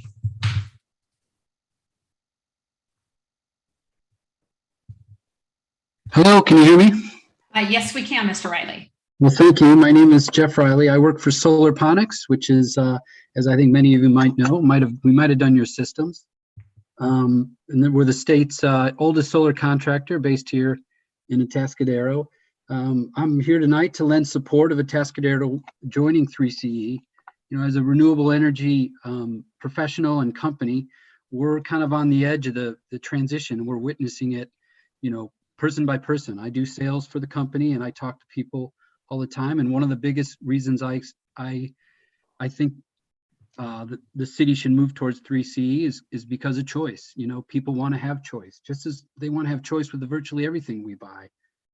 They want to have choice with their energy now. If they want to go solar, if they want to, you know, they can stay with PG&E. This does not, by doing so, while people are opted in, they certainly have the option to opt out, as the previous speaker talked about. So it's a great option for people. And then secondly, I'm witnessing in other parts of the county that are in 3CE, people taking advantage of these tremendous rebate programs, which is just, you know, it's unfortunate that people in Atascadero can't take advantage of. These are rebate programs that are basically covering the cost of an electric vehicle. And as I sell solar now, it's very common that I add more solar for people that are planning to go to electric vehicles in the near future. And here they are having the ability to get the infrastructure built into their homes for basically nothing. The rebates are really generous. So there's a lot of advantages. I'm glad to see the city looking at this again. And you know, I'll keep it short, but these are things that PG&E are not going to offer in the future. And I hope that the city joins 3C. Thank you. Thank you, Mr. Riley. We'll move on to Ms. Deborah McCrell.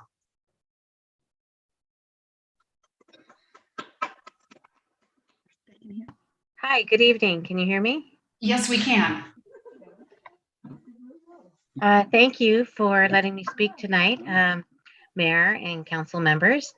I'm very excited to hear about the opportunity to join 3CE, and I absolutely encourage you to take any motions that you need to move forward.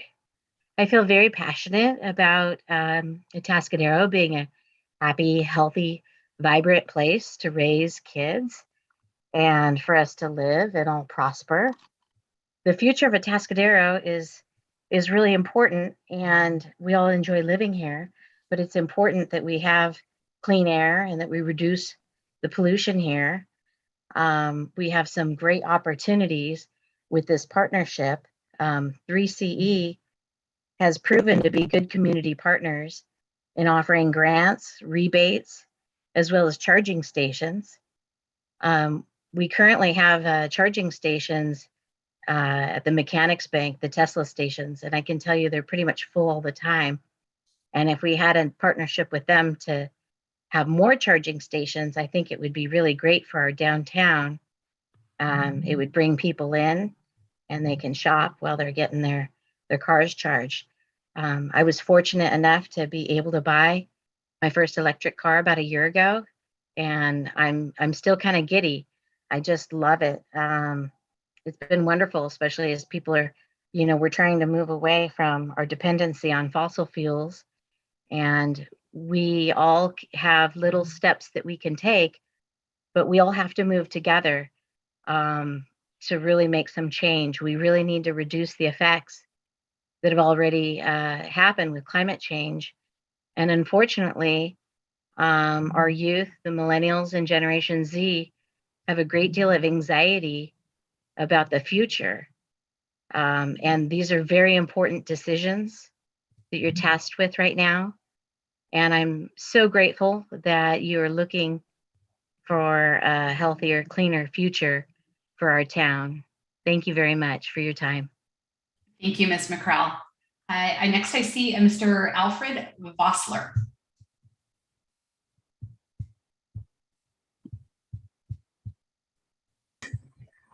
Can you hear me now?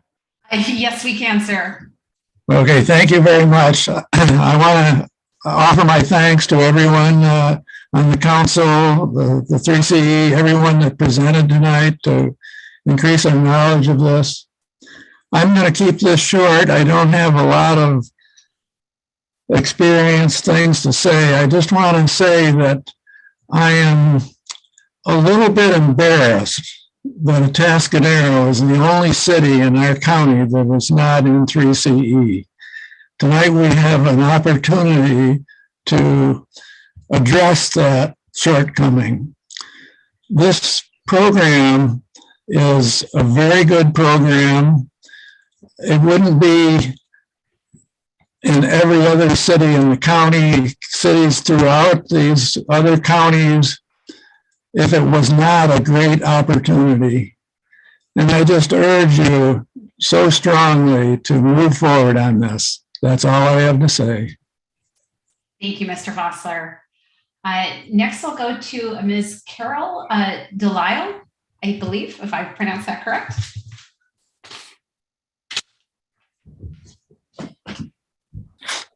Yes, my name is Carol Delisle, and I've been a homeowner in Atascadero for almost 25 years. And I think it's more than time that we move forward and join 3CE. I attended one of their webinars last year and was very impressed with the company, with their financial position, and with the other, all the other cities in California that have joined. My sister lives in Santa Cruz, and I asked her for her opinion on 3CE, and she thinks that, you know, it's lovely to have a choice in their electrical power generation. We need so much to move toward renewable energy resources, and this is our opportunity to do that in Atascadero. And I think it's more than time that we did. Thank you. Thank you, Ms. Delisle. Next, I see Ms. Brenda May.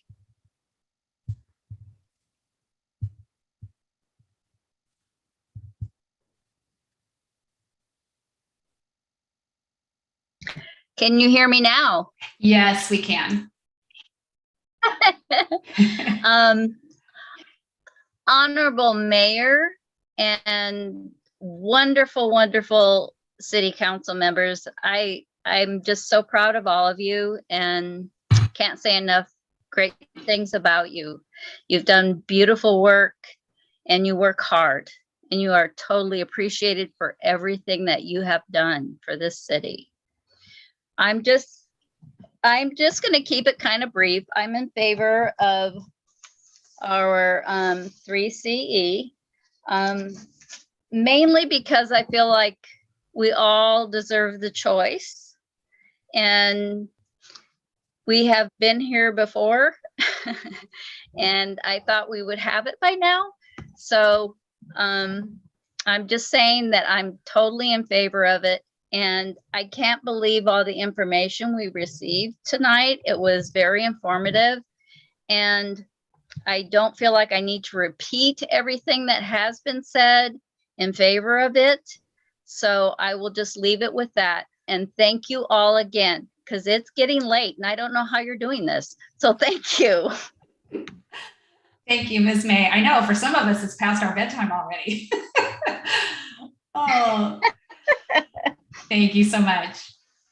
Let's see. Next, I see Ms. Lee Perkins.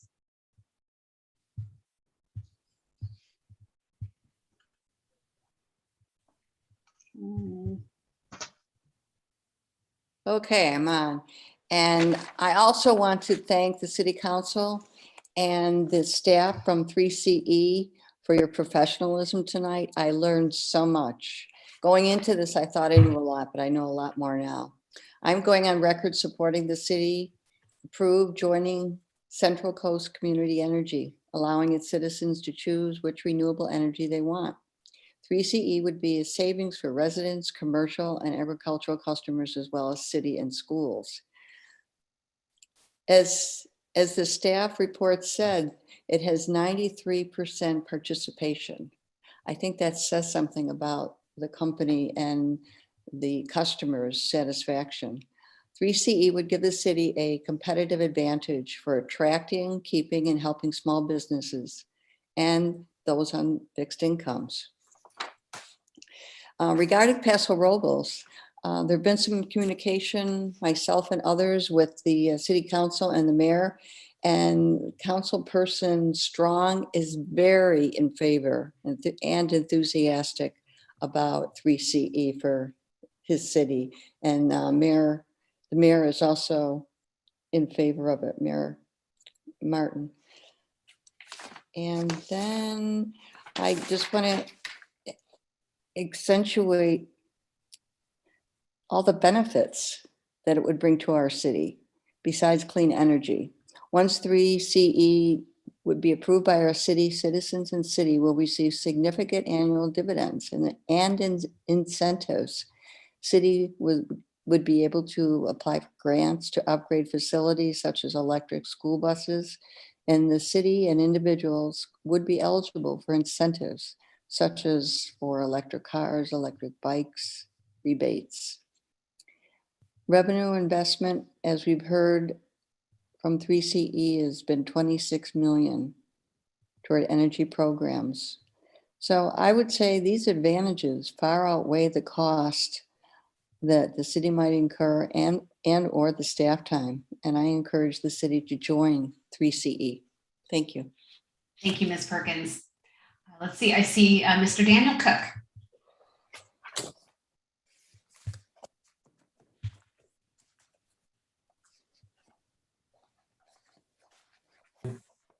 Now, can you hear me?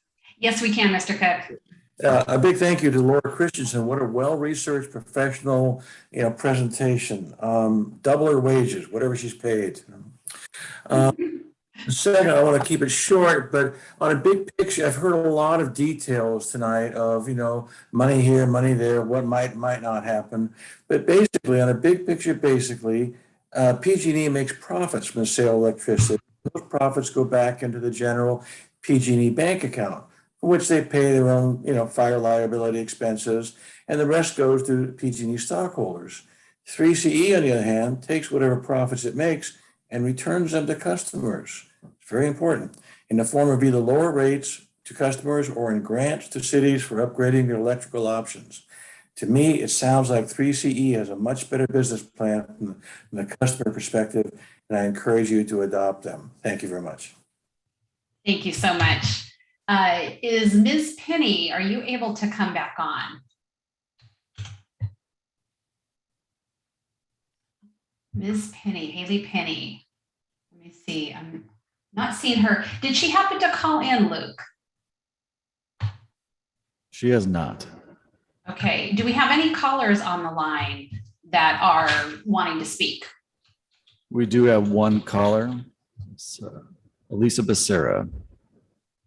Thank you. Hello. Hello. Hi. Yes, did you have a comment on this item? Yes, when I heard this presentation given before the City Council in Paso, I believed in what they were saying because it's good what they're saying. They want to save, resources and such. But when the bill started coming after the first of the year in 2021, I was disillusioned with what they had said. Instead of having one charge on the PG&E bill, there was two charges. So, for example, my March bill went from $70 to $130, 60 of that being the triple CE. The April bill went from $58 to $108, being 50 of it more being from the other company. And then my May bill went from $60 to $110, 50 of that being the triple C charge. So it's not savings. You don't have a choice. What you have is two charges on your bill instead of one. So I personally don't think it's a good idea, but it's in your guys' hands. And these bills are right in front of me as we speak. So I hope that you guys make the correct decision based on what you believe is correct, because after all, 90% of the people that live in town here in Atascadero are not going to know that they have to opt out because it's made difficult for a reason. So that mostly everybody joins without knowing it. And I joined because I thought it was going to be beneficial. And in the end, it was just half truths that were given to the people. So I hope you guys make the right decision. And thank you. Thank you, Ms. Becerra. Let's see, I see Ms. Sherry Martinez.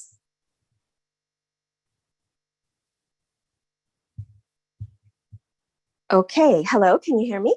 Yes, we can. Hi, okay, thank you. Wow, what an evening, I have to say. It's been a pleasure spending it with you all and listening to these very touching and heartwarming stories. I understand it. I understand that we all want that that new green thing and whatnot. But a couple of things that I would like to mention.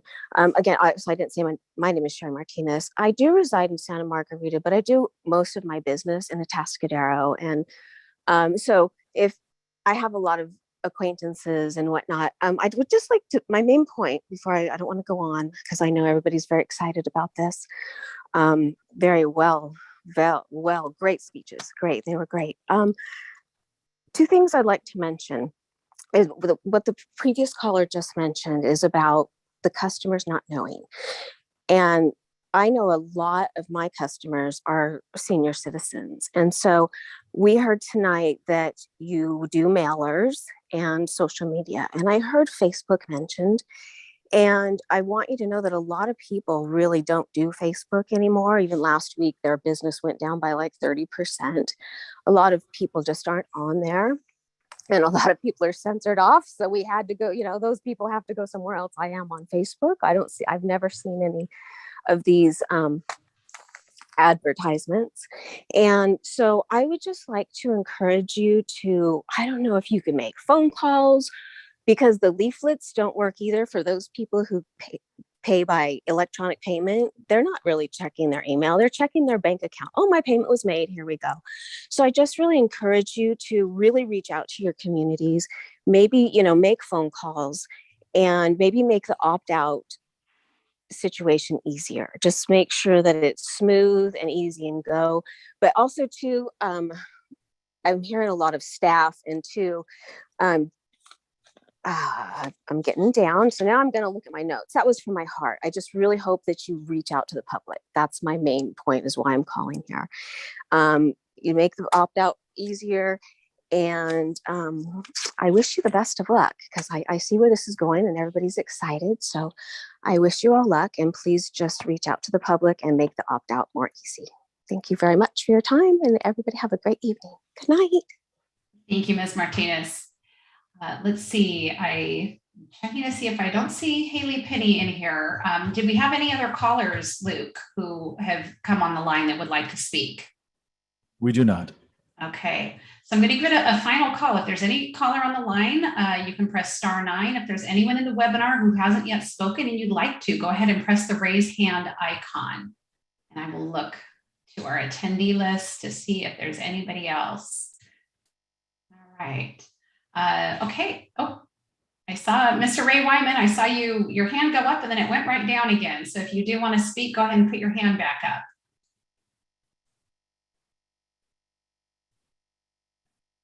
Okay. I'm wondering, Luke, if he's having a hard time with the hand function, can you bring Mr. Wyman on with or without the hand being up?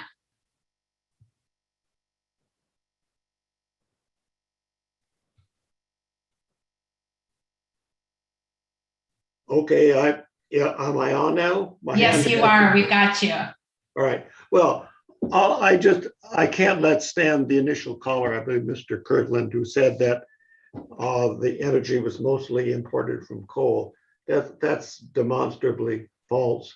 I've just looked at the data from the Cal ISO area, and both 3CE and PG&E fall under their jurisdictions. The amount of coal they were importing, they were using for energy, is 0.1%. So make the decision on as best you can, but please make it on factual information. That statement was simply false. Thank you. Thank you, Mr. Wyman. Any other individuals wishing to speak? If you're on the phone, *9, or raise your hand in the webinar. Any callers, Luke? Not at this time. Oh, I do see someone with a hand raised. We've got a phone number there, but I don't have a name.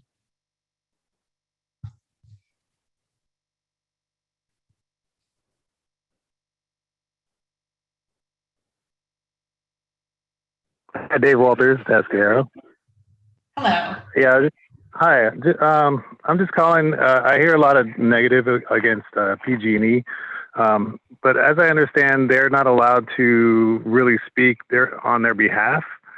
So as part of the agreements, also the fact that all the infrastructure and everything is maintained by PG&E, you're not really opting out of that, as I understand. I think the energy all goes into one big pot, and whether or not we get dirty or clean energy, you don't really know what's coming out of your outlet. To me, I heard CCE described as a power generator, and I don't believe that that's the case. I think they're more of a broker. And I just wanted to set the record straight. I'm personally not in favor for it. I will be opting out if you so happen to go along with it. But again, I think the power generation is still going to be primarily PG&E. It's just we're just moving numbers around and paying a different bill or a middleman for it.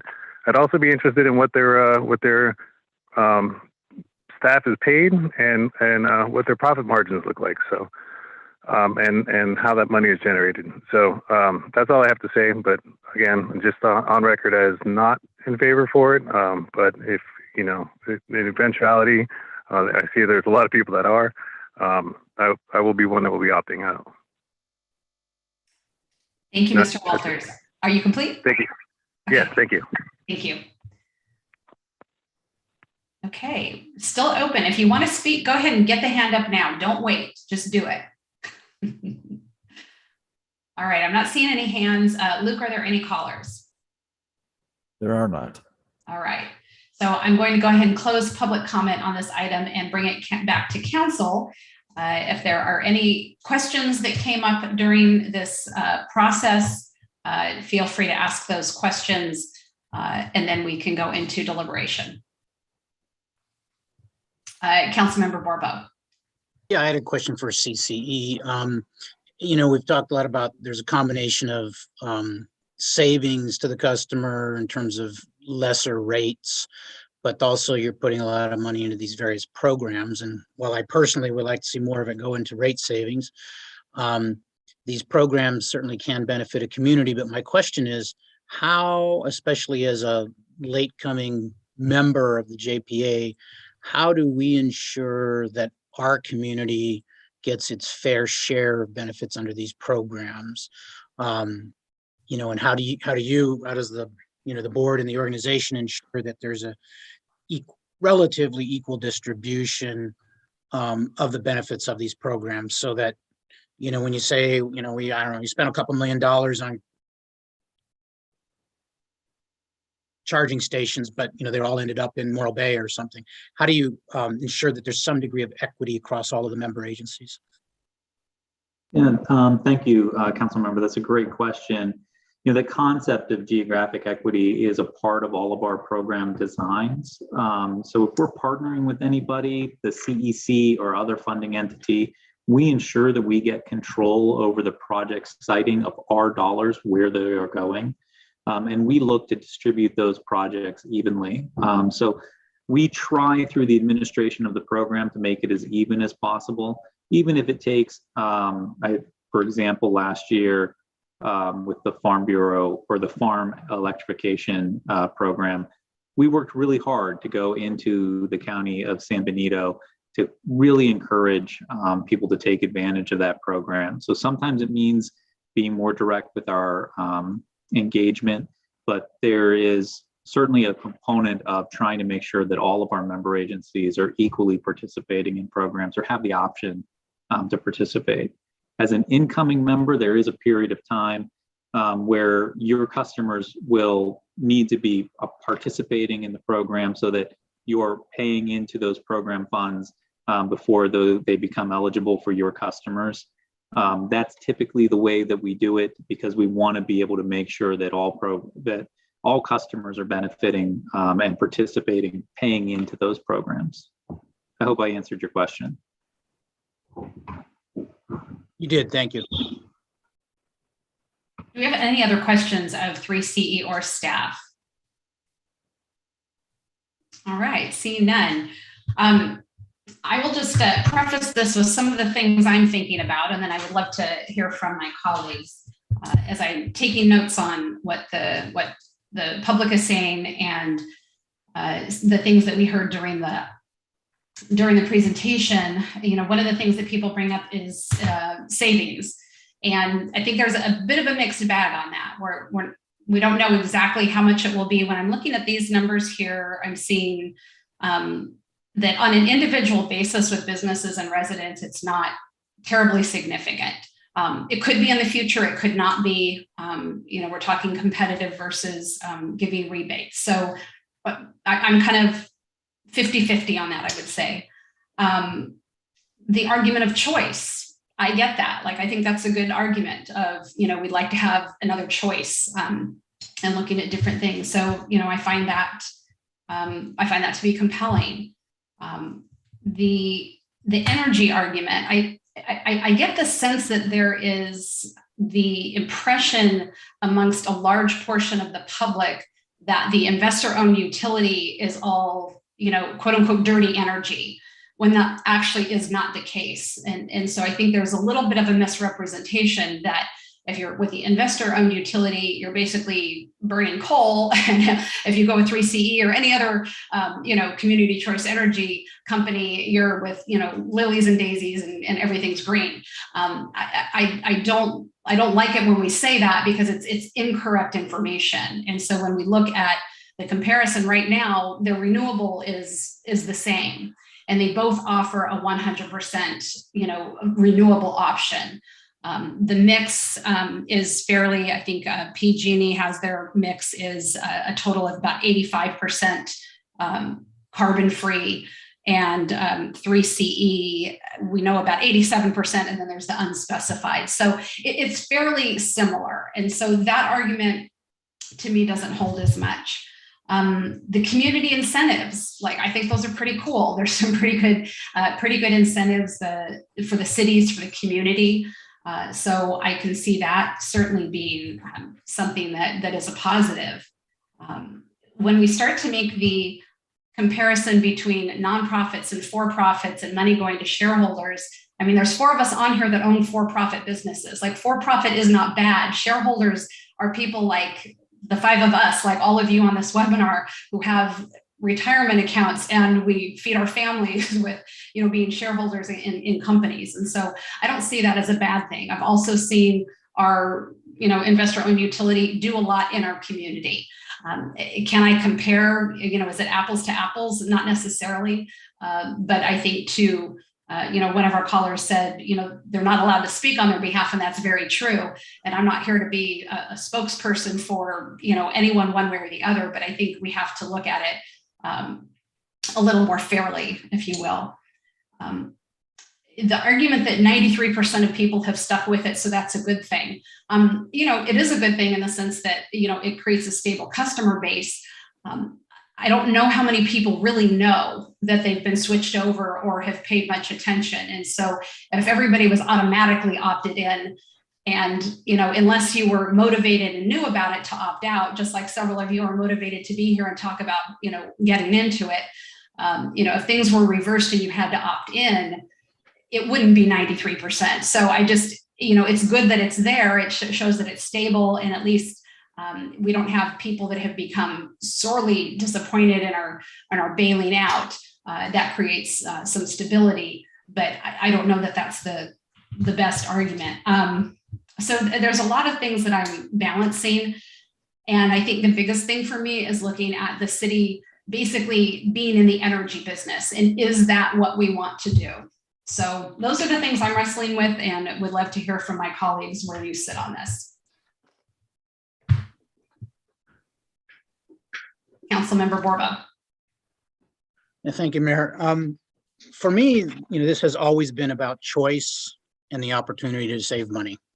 And to me, that should be not only an acceptable, but a very desirable thing for people anywhere on the political spectrum. I cannot fathom how somebody would perceive it to be a conservative value to not pursue this sort of thing. Because if we don't do this, we are making a choice for our residents. We're saying, you must stay with PG&E. You do not get a choice. Now I understand, people don't read flyers, and so not everybody will understand they could have opted out. I don't know how you fix that, better communication, et cetera. But if we don't do this, we're telling our folks, you do not get a choice. And that reminds me of, in the 1980s when AT&T's monopoly went away, and people signed up with different long distance carriers. That's what this would be like. It would be like saying, no, you have to keep AT&T. You get no choice. We do not want you to have a choice. If we don't allow that, or don't allow this choice, that's essentially what we're saying. And I think the fact that we're the only city in 5 counties that isn't, participating in a CCA is also telling. I mean, it means we're either the smartest people in 5 counties or we're behind the power curve. Like, pun intended, I guess. And furthermore, it's interesting, and I'm pleased to see the Chamber of Commerce weigh in on this. And somebody pointed out, they attended our economic development workshop. We want to attract businesses to Atascadero. We want to attract high-tech businesses to Atascadero. And are we going to say, oh yeah, and is our economic development person going to say, oh yeah, and by the way, we are the only city in 5 counties that doesn't participate in this? That's a losing situation and a losing proposition, for one thing. And so it is not good for economic development to be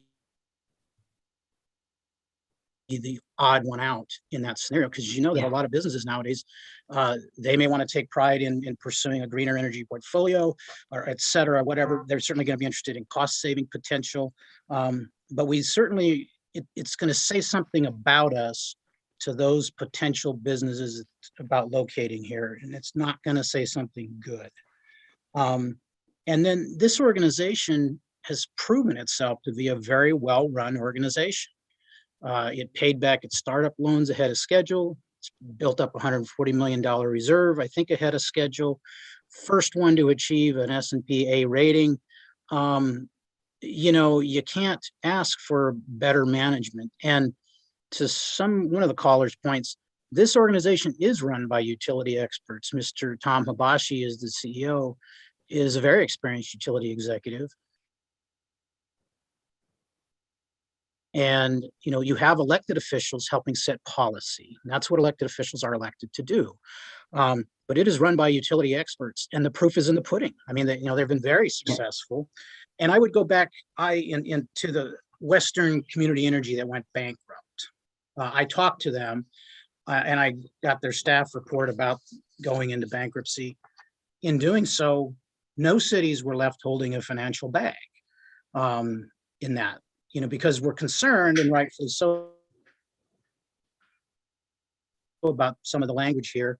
And I hope that they will, amend the CCA to eliminate that language. But I think that language is reasonably clear that you can't get saddled with something unless you agree to it. And so in the absolute worst case scenario, where you had one of these things start up at the absolute worst time, they ended up dissolving. The cities didn't get left holding the bag. So I think it's important for us to always, have those kind of concerns and to go through them. But I think this is an extremely well-run organization, and we would be well off to join it and give our folks that choice, because if we don't, then we're making the choice for them. And so those are my thoughts about it. Thank you. Mayor Pro Tem Newsom. Charles always has the pause, so I never know if he's done. I wait for you to come back to movement. I don't even know if he knows that happens. I know. Like every 90 seconds or so, you pause for like 5 seconds. Yeah, that's all right. That's all right. I'll be broadband one day. Okay.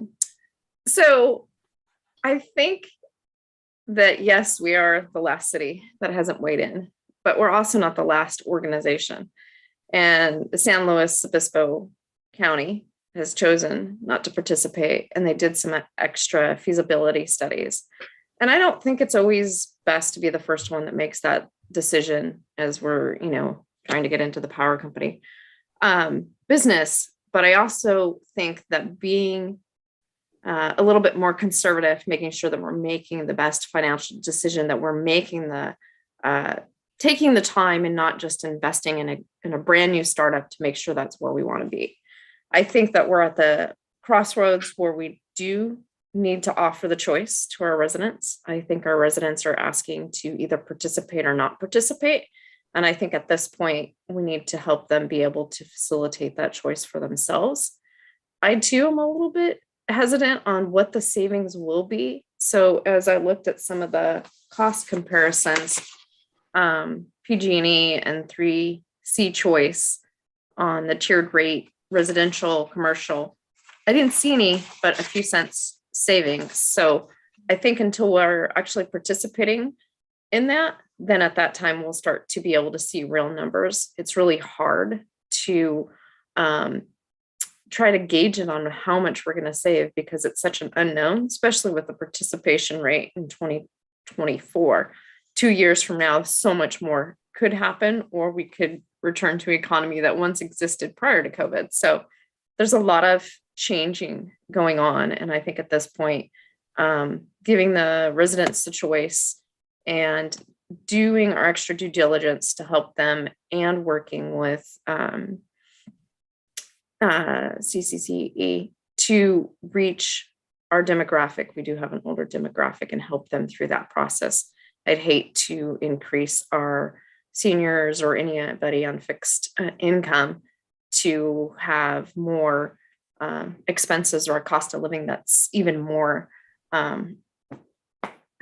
sustainable for them. So those are my 2 cents. Thank you. Councilmember Funk. Yes, I'm with both Charles and Heather on the importance of offering our people choice. I think that we've taken, as a body, we've taken the time. We didn't go ahead with this when the others were doing it, and we've taken. And at that time, members said, "Let's watch and see what happens in the other jurisdictions." And we've seen people be happy to have a choice. We've seen some people we've seen some folks who got surprised and wanted would have opted out if they'd understood how that worked beforehand. And so we can learn from that in the communications and try to reach our folks in even broader range of ways so that people understand the choice that they have. But unless we join 3CE, they don't have that choice. So we want to give people the choice to, if there's savings there to be had, let them have the savings. I mean, we spent 4 hours looking at what can we do for economic development about 10 days ago. And the range of things we can do to help our local businesses financially, and when we spend direct money, is pretty limited. And this is a way that we can potentially help our business significantly. Maybe the savings are a wash, maybe they're 35%, but they will be nothing if we don't make this decision. So I think that this is our time to step up and be there for our businesses, to put our community on the competitive footing and attracting businesses with the other communities around, so that we can keep our business sector growing. And if it's not a great deal for an individual business, they can opt out. And that's, I'm really impressed as I have talked with the 3CE people about the level of individual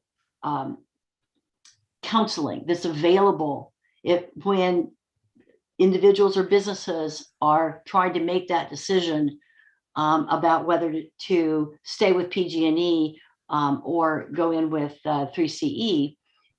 They really work with everybody because they want, and in fact, they've told me about proactively alerting certain large customers who had deals going on with PG&E that would be more attractive. So we're not going to opt you in if you've got a really much better deal here. You need to know that. So I was impressed at their willingness to work with our customer base to do the right thing for our people in the community, not just whatever is easiest or most profitable for themselves. I also think we've done a lot of good diligence about what the risk factors are. And they really seem to be pretty minimal and manageable. In terms of, we've seen the clear protections that nothing will follow us financially if the organization goes under. We're protected there. We've heard the assurances about that language around contributions, and it's clear that the language can't be used to require Atascadero to make a contribution without Atascadero's consent.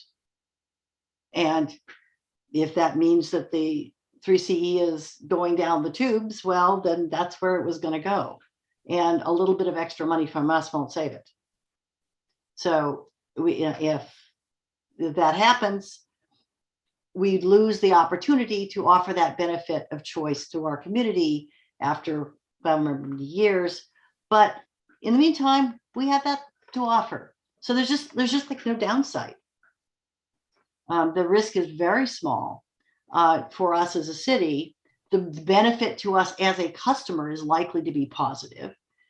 And it doesn't ask that much of us to make potentially a lot of savings available to our community and to make a variety of benefits. So Are you complete? Oh, sorry. Okay, you paused. Sorry about that. Councilmember Darris. Thank you.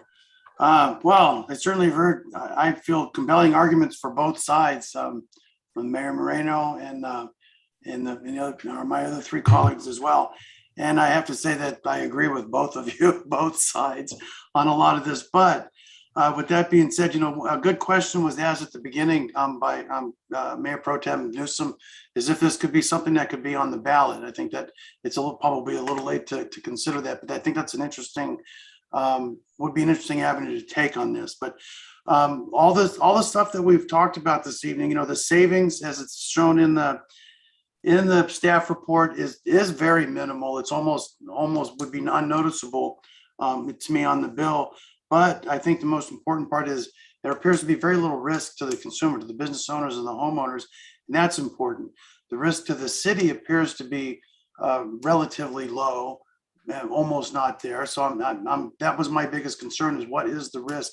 What could be the financial burden to the city if something should not go right on this endeavor, and what's it going to cost us? And if the risk is very low, then I think it's worth, if there's a little bit of savings now, technology is improving every day. I would like to think that the savings is going to be much better down the road, hopefully sooner than later.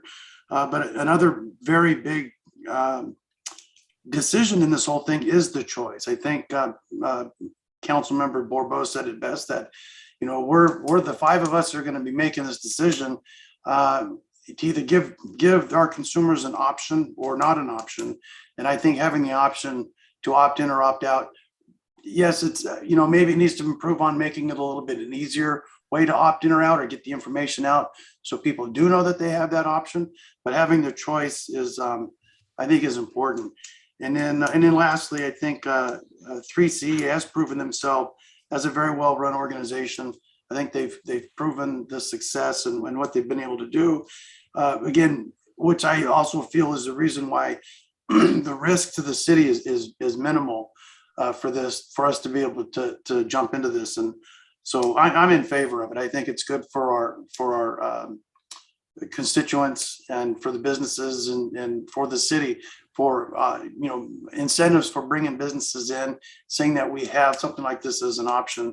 The incentives that are potentially available to us for infrastructure and grants and rebates and whatnot, I think is those are all good things, are all positive. And with the information that we have with the money that's in reserves that they've been able to accumulate, just shows that this is a well-run organization. It's already been said. So anyhow, that's my 2 cents. on that. Thank you. You complete. All right, thank you. So it looks like we're all looks like there's some agreement here. I'm just trying to get my pen to work. Great, my pen that doesn't work. I will say that I will move forward with reservation, and I do want that on the record. I am a CPA, so I'm risk averse by nature. And so there is a piece of me that says if a legislature can create an entity and they tell you there's no risk to you, the legislature can change that, just like they did in 2018 with PERS costs for any JPA. Now that's not relevant here, but the legislature has done that. They can do that again.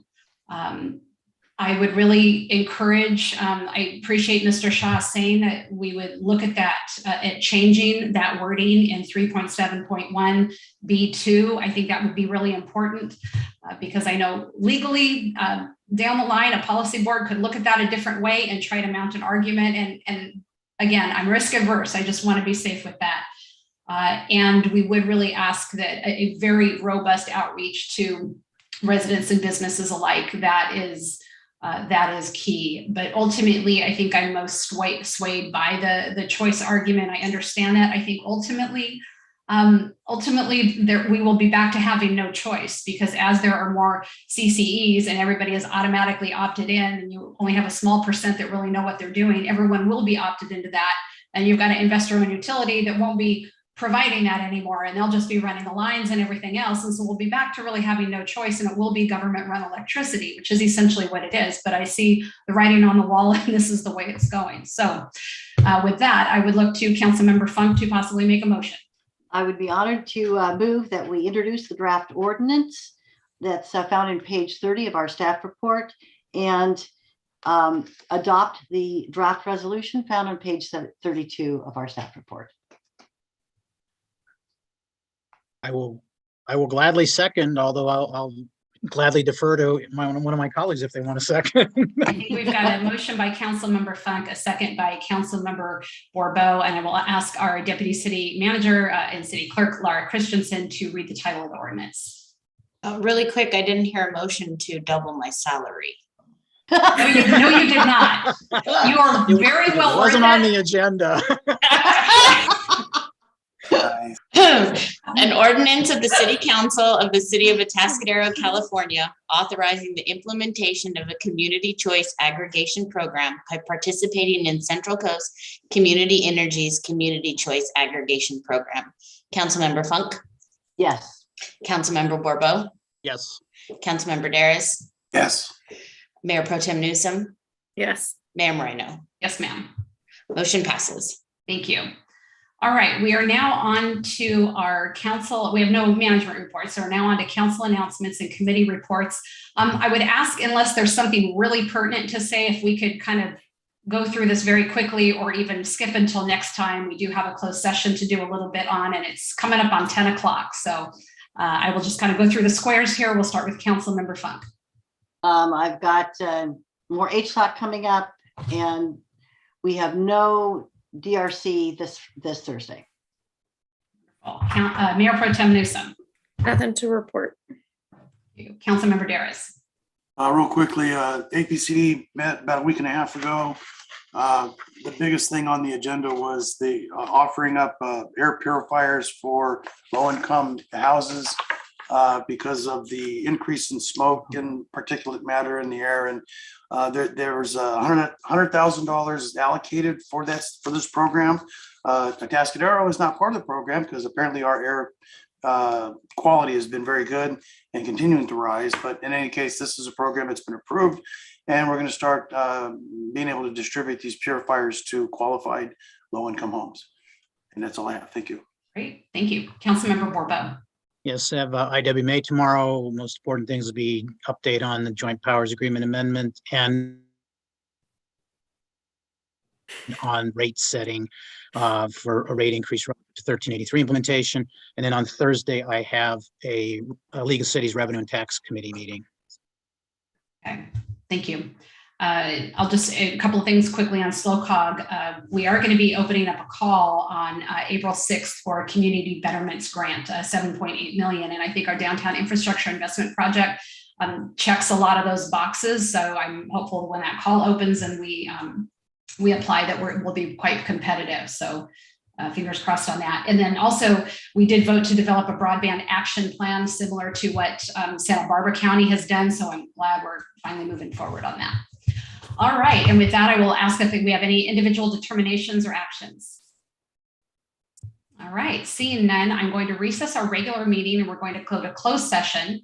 And so if any member of the public would like to speak on the closed session item, the city attorney will announce it in just a moment. You can call us at 805-538-2888 to provide public comment via phone, or of course you can raise your hand on the webinar now. So I will ask our city attorney to go ahead and announce that item. Yes, it's a closed session conference with real property negotiators. This is authorized by Government Code Section 54956.8. The real properties are identified in the agenda: 6009 Del Rio Road, 2000 Ramona Road, 2455 El Camino Real, 6105 Olmeda Avenue. Those are the properties. Agency negotiator is your city manager. Negotiating parties are People Self-Help Housing and the state of California. Subject of negotiations, purchase price and/or terms of payment. Thank you, Mr. Perrick. Are there any members of the public, either on the phone or on the webinar, that are wishing to speak on this item? I am seeing none. I will go ahead and close public comment. We are going to go to closed session and we will adjourn in closed session. And if there's any reportable action, we will report out on that at our February 22nd meeting. Yes, February 22nd. So thank you all for attending. See you next time and see you all in closed session. You all have the link? Yeah, all right. I think so. Bye.